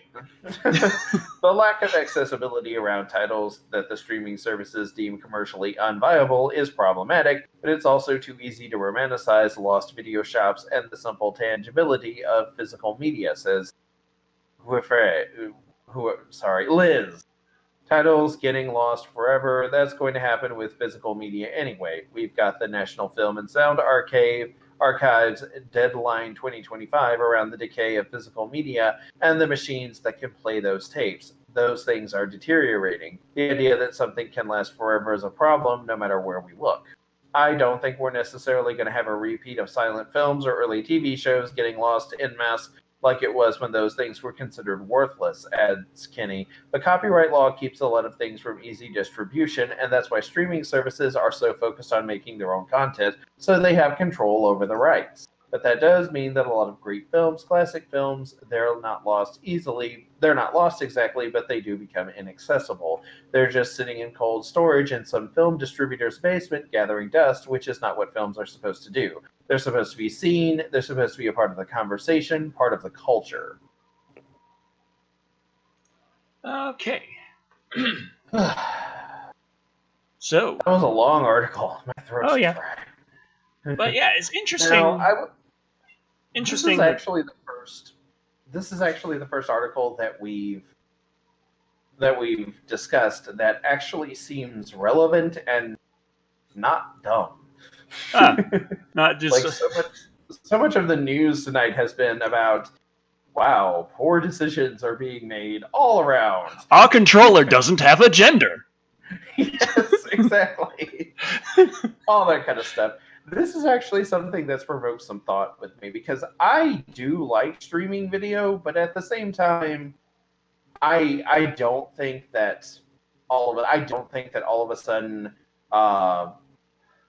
DVD and VHS rental stores are going to be back. But I do think that I do think there's a valid point raised here. You know, there are a lot of films, movies, even popular ones, even blockbuster ones, that aren't readily accessible on streaming video because they're tied up in copyright, Yeah, laws. I And there remember are. when Netflix was new, I Mhm, had signed up for it and found out that every once in a while they'll just remove things from their list of things available, and I would just be there like, why? Why mhm, aren't you trying to build a large library? It's like, no, it's roll this in, roll that out, whatever. mhm. Uh, hmm. And like the the stuff where they said about the like just there are a lot of cult films, there are a lot of smaller films, art films, foreign films, but there are also like just like I have done web searches for movies that by all rights should have been on Netflix and they weren't there. And I have watched shows on Netflix that disappeared afterward before I was finished watching them. And yeah, so I can say that yeah, there's a valid argument here. And I think one of the things ironically that is causing this problem is contributing to it. It was mentioned briefly, all of the streaming video services want to be the only game in town. Yeah, Like it's literally say it's not delved into deeply, but they did state it in the article. All of these streaming video, everybody wants to be in the streaming video game. Disney is getting in on it. I've heard that the BBC is going to have one. Everybody wants in on it, but nobody wants to be. Everybody wants to be the game in town, yeah. not It's like. kind of thing going on with game streaming right now, where Google is launching Stadia right now, and it really does not seem like it's ready. But one of the reasons they might be doing that is because Microsoft announced Project X Cloud coming very soon, and it's going to have a much cheaper price, and it's going to be rolled in with Game Pass. So instead of the Stadia model, where you pay a relatively high subscription price and purchase all the games for full price as well, you could just pay like $15 a month to Microsoft and have access to literally hundreds of games to stream. It's a big difference there. I'm sure XCloud isn't going to have the lower latency technology that Stadia does, which is an advantage for Stadia. Right. But how much is that lower latency worth on certain games when Mm-hmm. it still costs so freaking much? Like Right.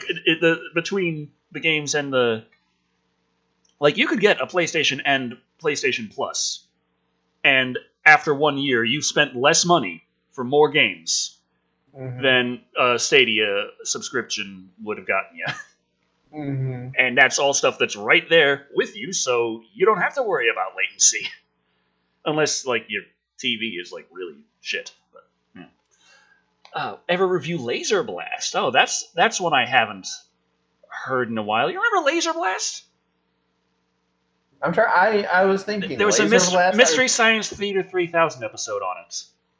Okay, now it's starting to come back. It's like this alien ship crashes down, and this teen finds it and finds a big fucking cannon and puts it on his arm, and it slowly zombifies him over the course of the movie, and no one really seems to notice that this teen kid's all pale and has a big frickin' cannon on his arm. He's driving, and he's hitchhiking, and he's got his cannon arm out, and the trucker's driving him along, and he just fires and just blows up a Star Wars billboard.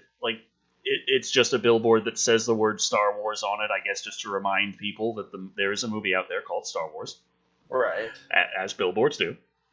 And the guy driving just is far out. He just does not understand the situation we're in.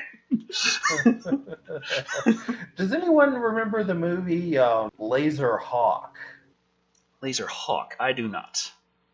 Yeah, it was this really odd sci-fi movie about this kid who fakes an alien. He fakes an alien sighting. It takes place during the 80s, and he actually no, the 90s. My bad. Yeah, it was a Canadian science fiction film. They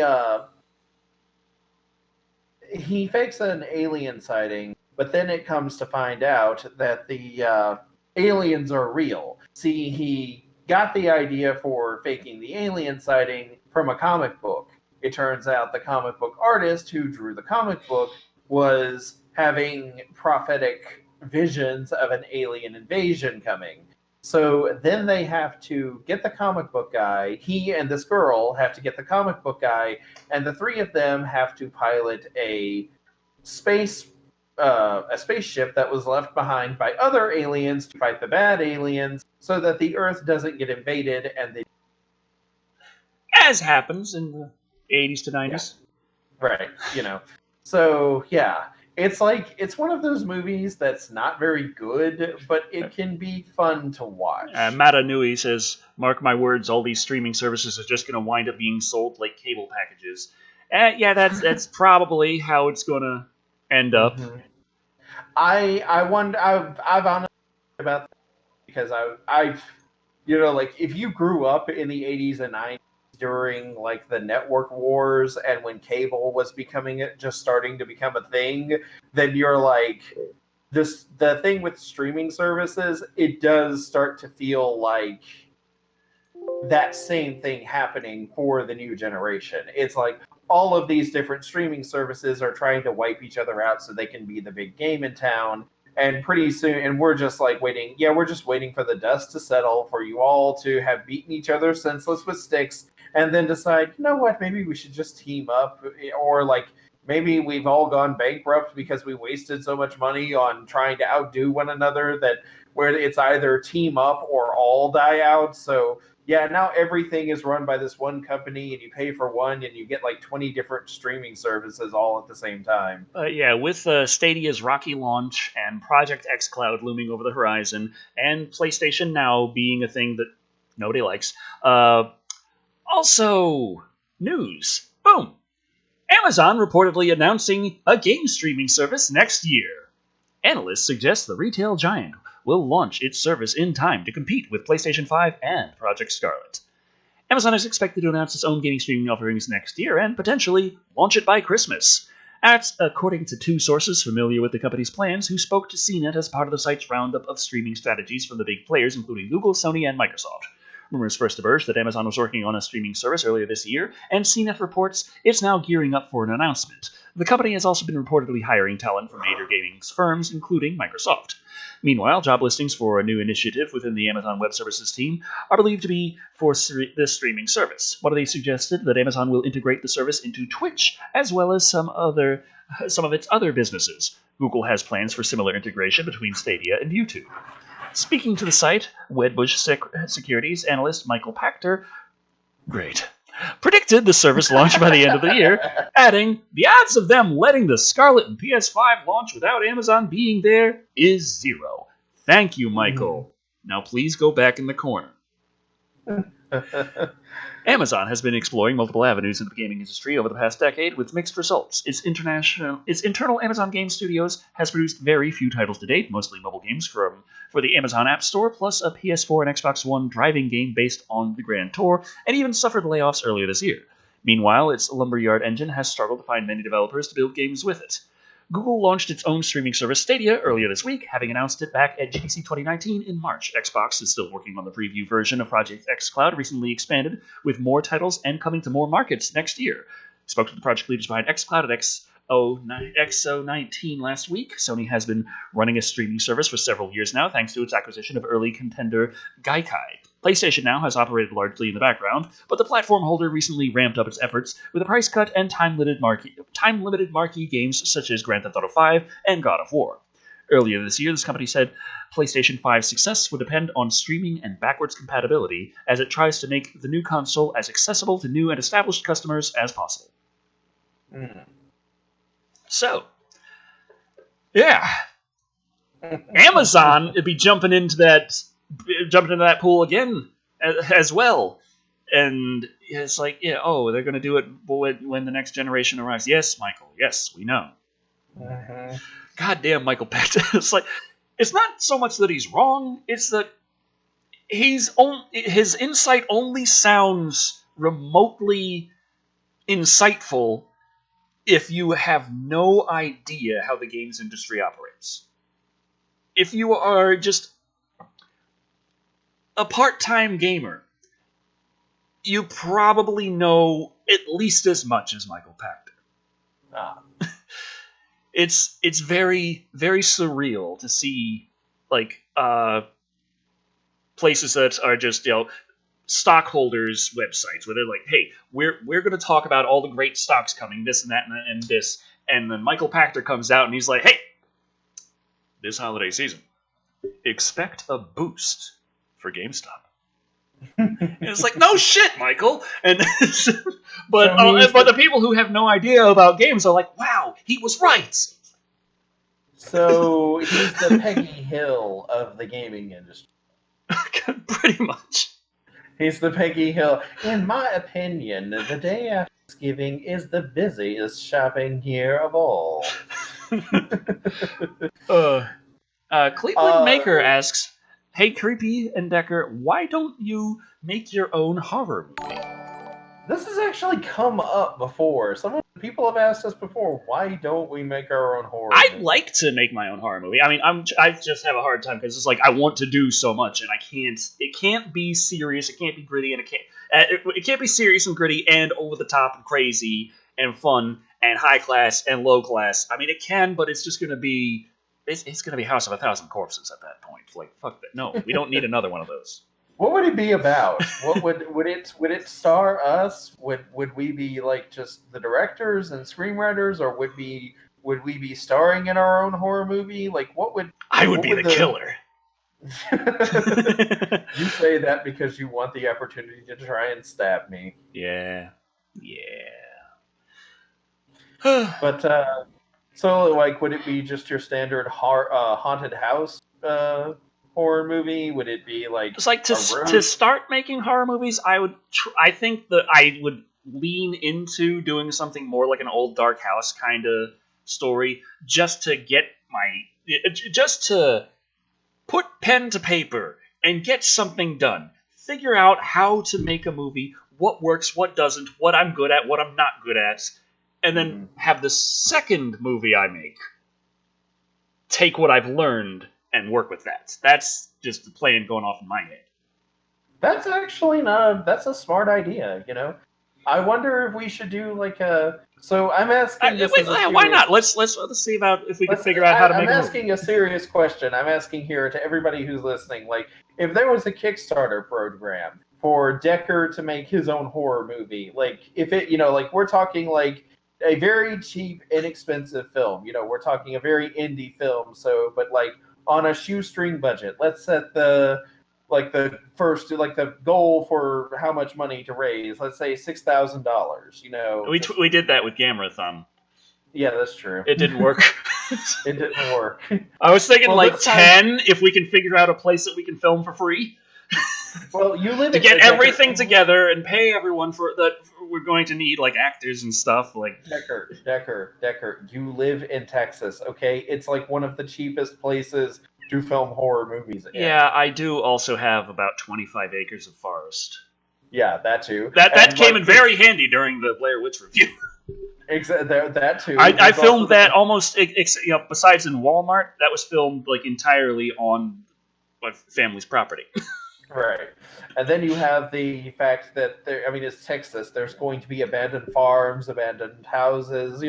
Finding a place to film is not going to be that difficult for you. But yeah, if we could raise like a few $1,000s and film this very cheap, very inexpensive, horror film, would you support it? Would people be in favor of it? I'm asking seriously.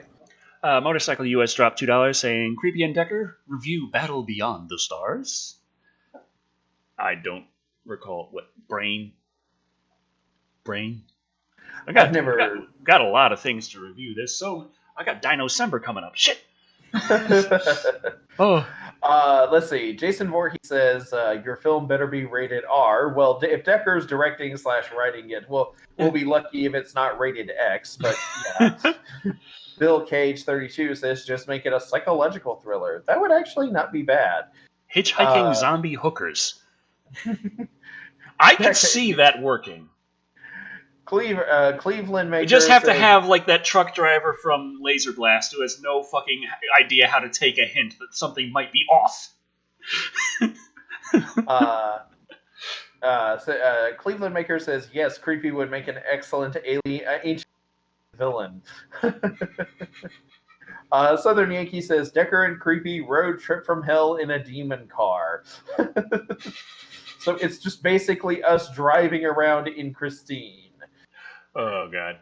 Kat Lunaskaya says, do you want my camcorder and or my cheap horror movie effects? Definitely the latter. I got a nice camera here.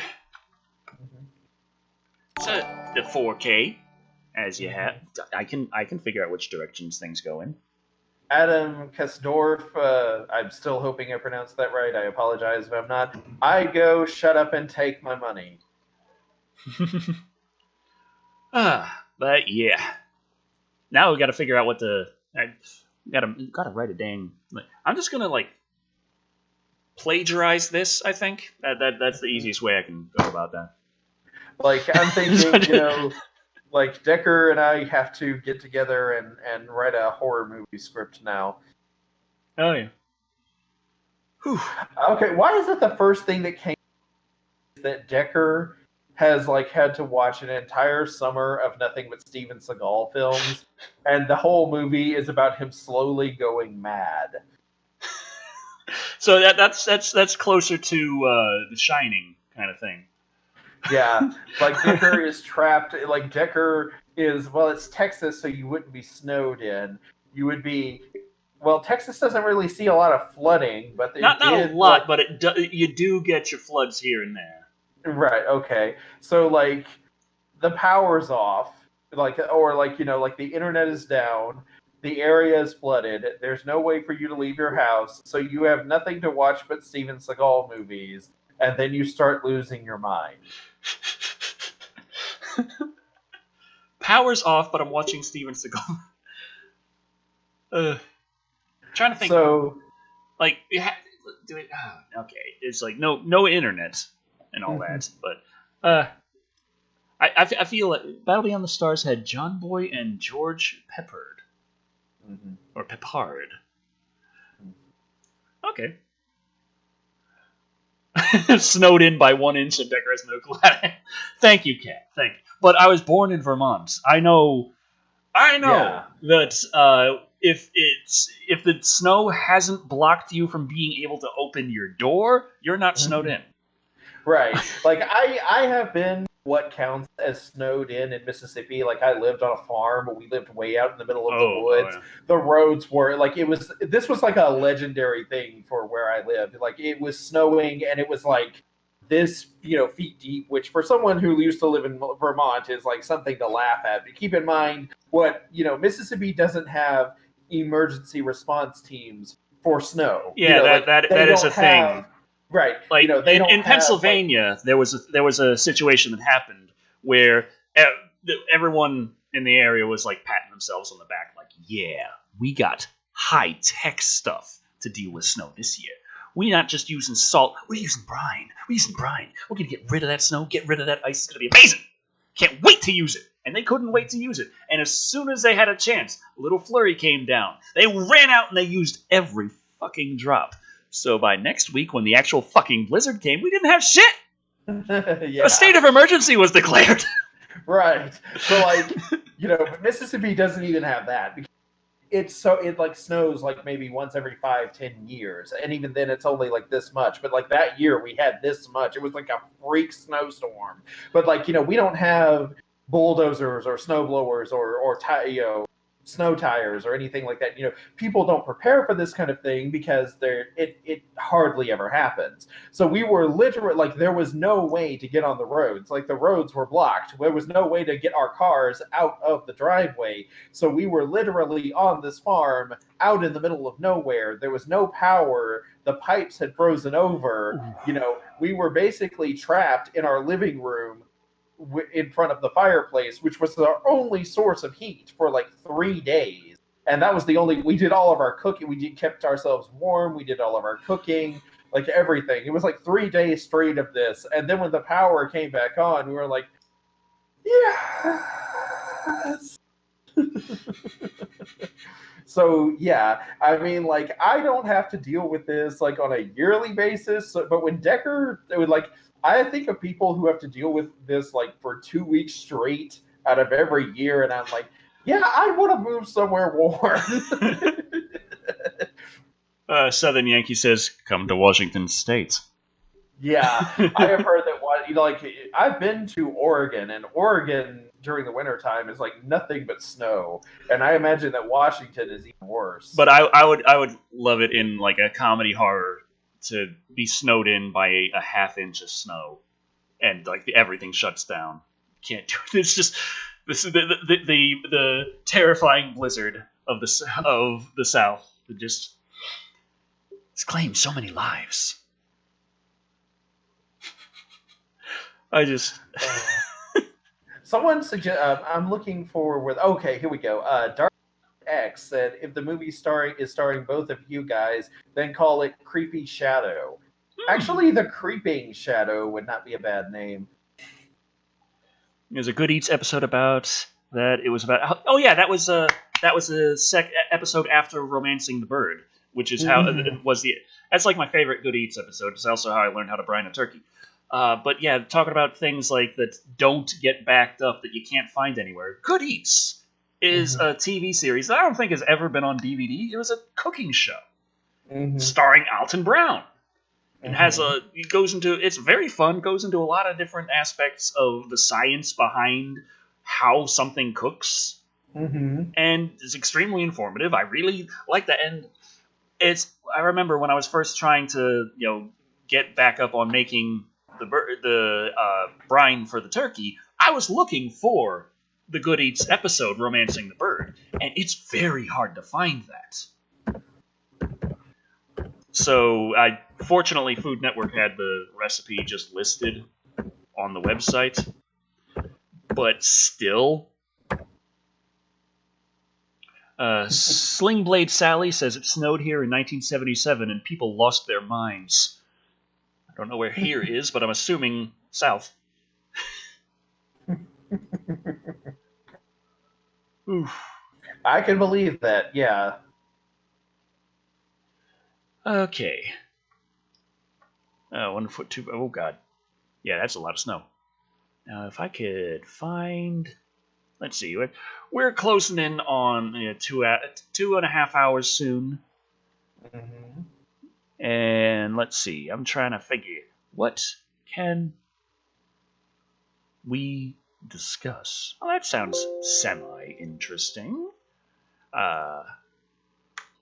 Sending you the link. Sending me the link. The linky dink. Oh, bloody disgusting. All right. South Florida. Oh. I'm waiting for the page to load. And da, da, da. Hurry up, ready. Load.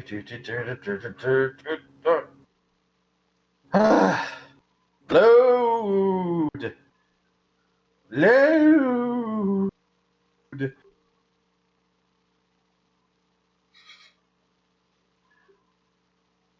I guess that ain't working. No. Maybe you should try this one. Okay. Let's see. No, not that. Stop. Okay. So, bloop. Dark Crystal, Age of Resistance puppet team working on old school practical creature feature Creatures. That's quite a name. If you love the classics, Night of the Creeps, Critters, Dead Heat, Ghoulies, They Live, and Gremlins, then you're in for a real treat. The makers of the upcoming horror film Creatures promise, and today they've unleashed early poster art for the film along with the word that the old school style practical effects heavy creature feature will be releasing Christmas 2020. The action sci-fi horror comedy comes from the director of Cute Little Buggers, Tony Jopia, the executive producer of The Hive, Romain Barbet, the creator of Good Tidings, Stu Jopia, and the puppet creation team behind Dark Crystal, Age of Resistance, Stitches and Glue. I think that's that. Okay, that's that. That's all. all we got there. Creatures coming 2020. It took less time to read than it took to load. Like, seriously, I was just sitting here staring at a white page that was going nowhere. Practical effects. I'm all for that. Because CGI, it always ends up looking fake. Like no matter what, no matter how good it is, it does look fake. And there's a thing like Charlie ended up buying Death Stranding, even though I was telling her wait till Black Friday, we can get it for like $30 maybe. But she just went ahead and bought Death Stranding, and I'm watching her play that on a PlayStation 4 Pro. It looks really good. If you don't look at the hair of the characters. The hair is the fakest looking part of them. It looks like video game hair. So, I mean, mostly the graphics of Death Stranding are jaw-droppingly amazing. The hair, not so much. So they still look fake. So practical effects, it's something that's actually there. It can look a little hard to animate sometimes. It can be a little weird, but you've gotten good practical effects that have stood the test of time and then some. Talk about the musical remake of Little Shop of Horrors. Can you think of any CGI that looks better than that? Honestly, no, because I mean, like, the effects for Little Shop of Horror, like when I think of effects, I'm mainly thinking of Audrey 2, of course, but even still, there was like, it's not perfect, I don't claim it is, but there was a liveliness to the way they made the puppet move. Like just little subtle things, like the way the head of the plant had humanisms, and I mean that in the sense that it had very human-like gestures. A slight tilt of the head, or the way that the head would draw back slightly and then come forward, or move from side to side, or just shimmy when, during a song. These were human-like expressions of the body. This was human body language that was being used, and it made the puppet feel more alive. It made it seem more lifelike.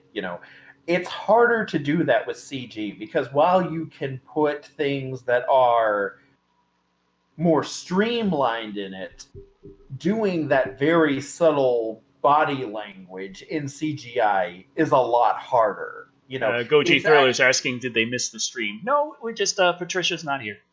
Yeah, Patricia is unfortunately absent. She had said that she would be here, but unfortunately she hasn't made it. I got another message from her a while back. Says sorry that she's swamped tonight. Okay, I feel bad for her. Don't let's not hold this against her, guys. She does so much for this show, so yeah. Without her, I would have no news to talk about still. So she is still here in spirit. Mm-hmm. But anyway, where were we? Talking about CGI doesn't have that humanism kind of. Right. It has that. It's actually really, really hard for CGI to put those subtle forms of body language into itself. You can get the whole much better. You can get, a full body that's much taller or has more appendages or something like that in, but it's a lot harder to give it those little details and that little inflections. It's a lot harder to make CG do that. Puppets, ironically, are limited by what you can do on camera, but you can do those little nuances a lot better than CGI. Ironically, I think the solution is a combination of the two. If you can take a puppet and make it move more freely using CGI, but still keep the subtle body language that a puppet can inflect in its movements through puppeteers working, Yeah, that would probably look really good, like if you combine the two. Right. Although I've heard questions like, why don't people do this? And the answer that I've always heard is there is a cost factor involved, but ironically, the big problem seems to be time. Is that it would be time consuming. Yeah. It would have to spend a lot more time on set and with actors interacting with said puppetry, and then you would have to take the footage, put it into CGI, the CGI shop, and do all of that to it as well. So that's like 2 times the workload right there. Oof. Which of course does make things more expensive, but it's more like, well, how long is it going to take to get this movie finished? Because you remember when people did stop motion, and that could take like 5 years to finish a stop motion film. I did stop motion for fun when I was like 14. Mm-hmm. It would seriously take hours to produce just seconds of motion. I was going to say a 10-second clip. It just took so long to get the motion right. And we weren't even Right. doing very good stop motion. I was 14. Just dicking around with action figures. This is what you do. This is how me and my brother played with our little figures. We'd make little stop motion animations out of them. I guess it's just how it is. But yeah. I'm trying to think. There's a documentary coming for Tom Savini, which is very notable for his gore effects, so that's cool. That's very true. Let's see. Trying to think. Is there anything else? We already really started off with the YouTube news, so that's already covered. Yeah! Right. Valve is releasing a Half-Life VR game, which is... I haven't heard too much about the reaction to it, but I know that people hear Valve making a game, they're like, oh my god, Half-Life 3, and they're like, it's Half-Life... Side game in VR. And I'm pretty sure a few people jumped out of their windows at that point. Fuck the New World Order said at Bub, Willy Wonka horror movie. Willy Wonka is a horror movie to me. Okay, I'm sorry. How many children died? Right, I'm like, you will never convince me that Willy Wonka is not a horror movie. Think about it. You have a group of unsuspecting children who are all, desperate to win this contest so that they'll be invited to this candy factory. Turns out it's run by this psychopath who has rigged the entire thing up as a Saw-style death trap to lure all of them in.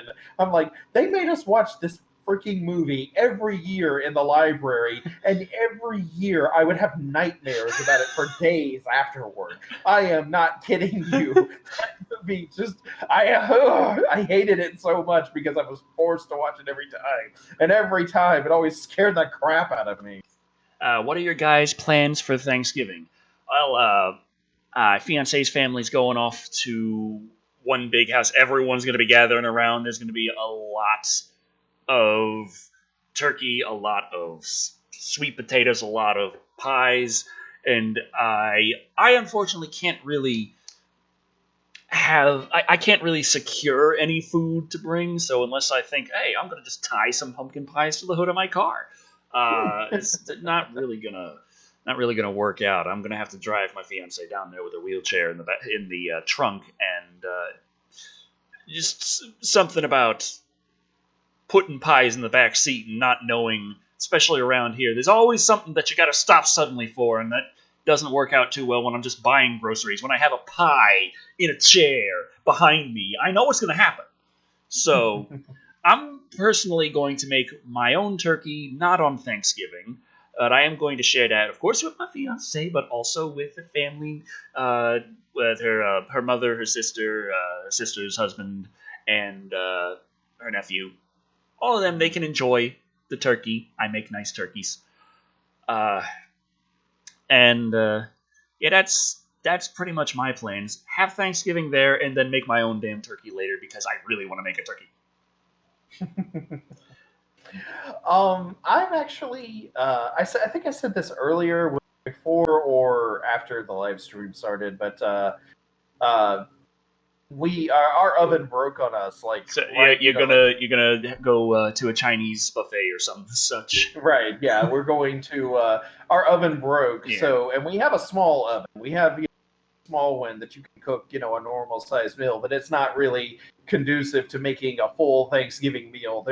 It's not practical to try and make something like that over one day. So we're just going to my godmother and I talked about it, and we were just like, fuck it, let's just go out and eat, And so we decided to go have Chinese one day during the week of Thanksgiving, since we're both going to be busy on Thanksgiving Day. So she's like, yeah, we'll just go Tuesday, Wednesday, something like that. We'll go out and have Chinese, and we'll take advantage of the Chinese buffet, and that'll be Thanksgiving dinner for us. Also, Decker, I may have found something to help inspire us write the script to our movie, but I can't share it with everyone here because that would be massive terms of service violations. Yeah, that would be a terms of service violation, so I can't share it here. So I'll have to show it to you after the streaming is done with. But I have found something that I think might work as an idea for what we could do for a horror movie script.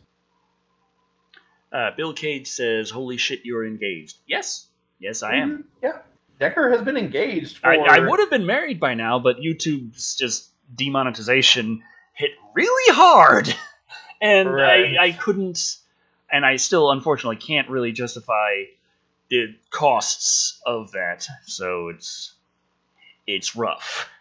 Right. So, but yeah, Decker has been, he has been engaged for a while now, and there is a plan for him to get married. It's just that, I think there was also there was the hurricane that happened a couple of years ago that really put a cramp on things. When I forget the name of it, but the hurricane came Harvey. through and, yeah, Harvey, and you had all of the dental work that you had to get done. So it's not as if you haven't had valid reasons for why this hasn't happened yet. So,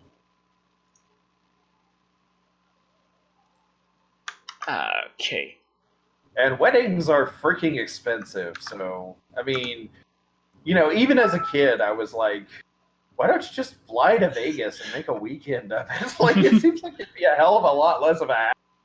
I'm just like, I know that this is supposed to be a big deal. I know that young girls from a very young age, whether it's right or fair... Oh, God. Motorcycle US dropped $2 and said, Kickstarter movie goal, you and Creepy Jello wrestle.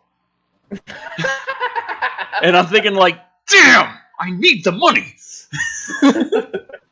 No, wait, are we Jello wrestling with our clothes on or on?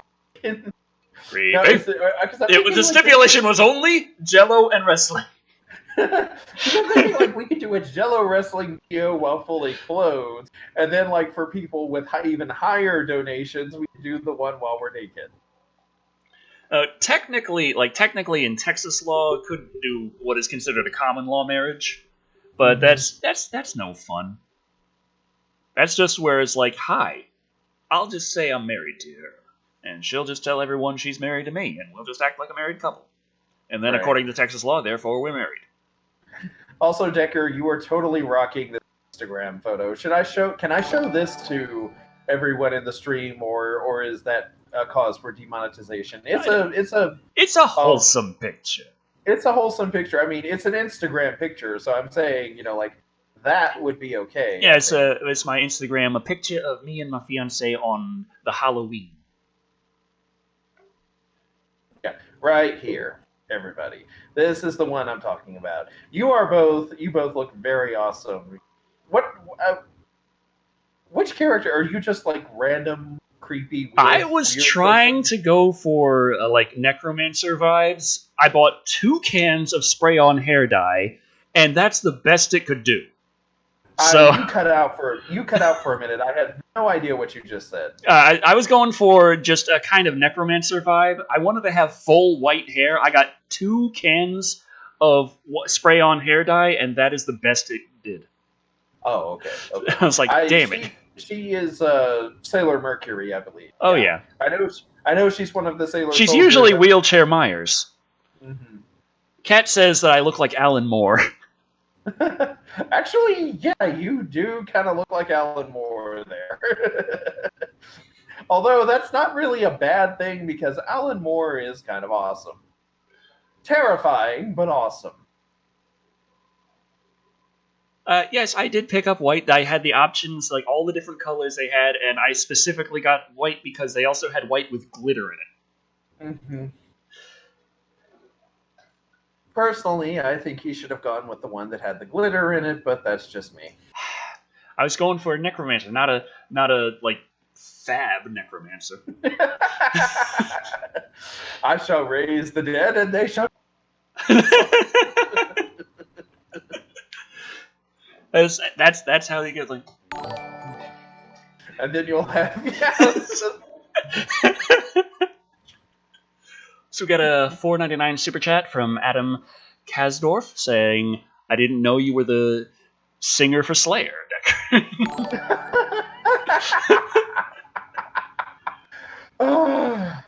Goji Thriller says, "I don't know why, but look like Rob Zombie." Sorry. Hey, that's fine. I don't hate Rob Zombie. I still like his music, and I still am holding out hope that he can write a good movie. Yeah, that's true. I mean, he's really good. I don't think he's a bad director, honestly. Like, he's very visual, very visceral. I think his writing is probably the weak point there. It's like Rob Zombie is of the opinion that people who go to see horror movies are there to see gruesome death and nothing else. Like, the only reason that you go to see a scary movie is to watch someone die in the most horrific way possible. Therefore, all of his characters are completely and utterly loathsome. Patrick Johnson says, "I'm on drugs." That's still going. That's still a thing. That will not die for a long time. Oh boy. Haven't seen 3 from Hell yet, but I can guess. I've got. I was gonna watch The Devil's Rejects, and I just had a hell of a week, and I was like, you know what, I need a fucking break. Yeah. So I took it. And Southern Yankee, real quick. Southern Yankee said, "You look like a Smurf villain." I will take that as a compliment. Yeah. Good night, Bill Cage, 32. Oh. He says good night, so good night. Good night. Yeah, we should probably see about wrapping this up soon. I'm trying to see. We got like 20 more minutes left. This is usual. There's rumors that there's going to be a new Crash Bandicoot game. Time Warner is questioning whether or not people are going to be subscribed to Disney Plus after 6 months of being on it.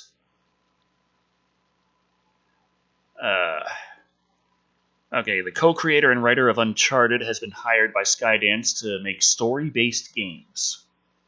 And that scares me. Story-based games mean like Telltale. I know everyone's really sad about what happened with Telltale, and I understand. I'm just still not a fan of that kind of game. Oh, okay. Oh, there we go. What's this? This is now relevant thanks to the Instagram. Shabloom. Shabloom. There we go. What's this? Sailor Moon was almost a live-action Disney princess in the 1990s. If Disney owns Hulu and Sailor Moon is on Hulu, does that make Sailor Moon a Disney princess? Silly logic jokes like that are amusing for longtime fans of the magical girl anime, but they have no idea how close Usagi Tsukino came to becoming a Disney princess. Back in the early 2000s, Disney almost created a film based on the popular anime Sailor Moon.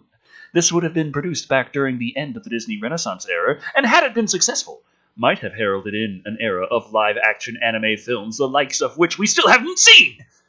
Good. With the release of Disney Plus offering fans a nostalgic look back on Disney's greater history, perhaps now is the best time to unearth the story of the live-action Sailor Moon film never made by Disney.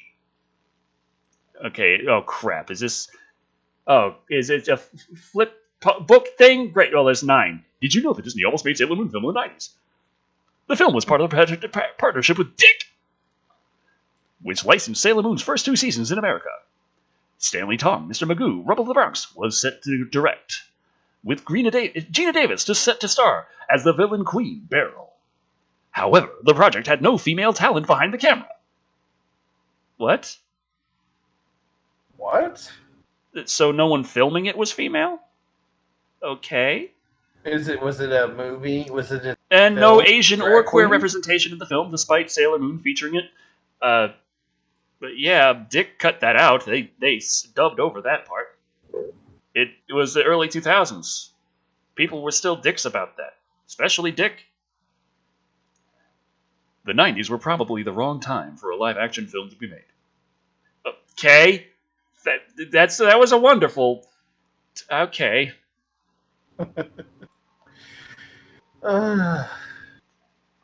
What the hell did I just watch? Read? I mean, there are issues I would have with a live-action Sailor Moon. Mm-hmm. No Asian or queer representation is actually among them because, it's Sailor Moon. They're in Japan. Her name's Usagi. And also, the characters, I can't remember which ones there were. Which were the two that were actually canonically lesbians, and then in the American dub they changed them to cousins? That was Sailor Neptune and Sailor Uranus. And yes, they were lesbians in the original version, and then when they were to America, Deke turned them into cousins, which made them incestuous lesbian lovers. Yeah, which is like, I don't see how that's. I guess,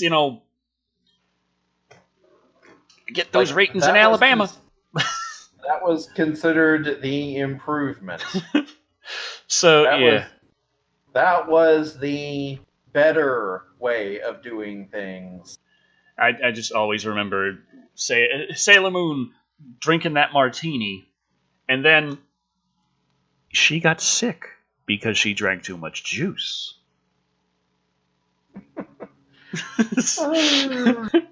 But yeah, that's like a very oddly written flip book. Mm-hmm. It's like, yeah, there are issues to be said, but then it's like, this is a problem. There's no one is female and holding a camera. It's like, it's the film industry of the early 2000s, late 90s. Right. That's kind of the situation.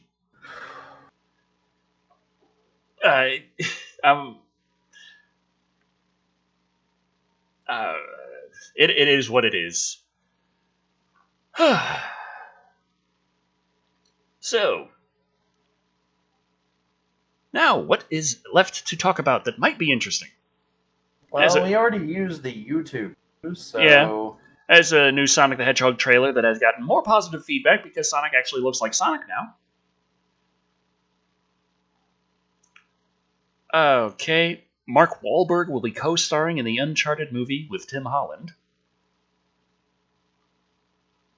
And trying to think, like, is there anything really, like, wow?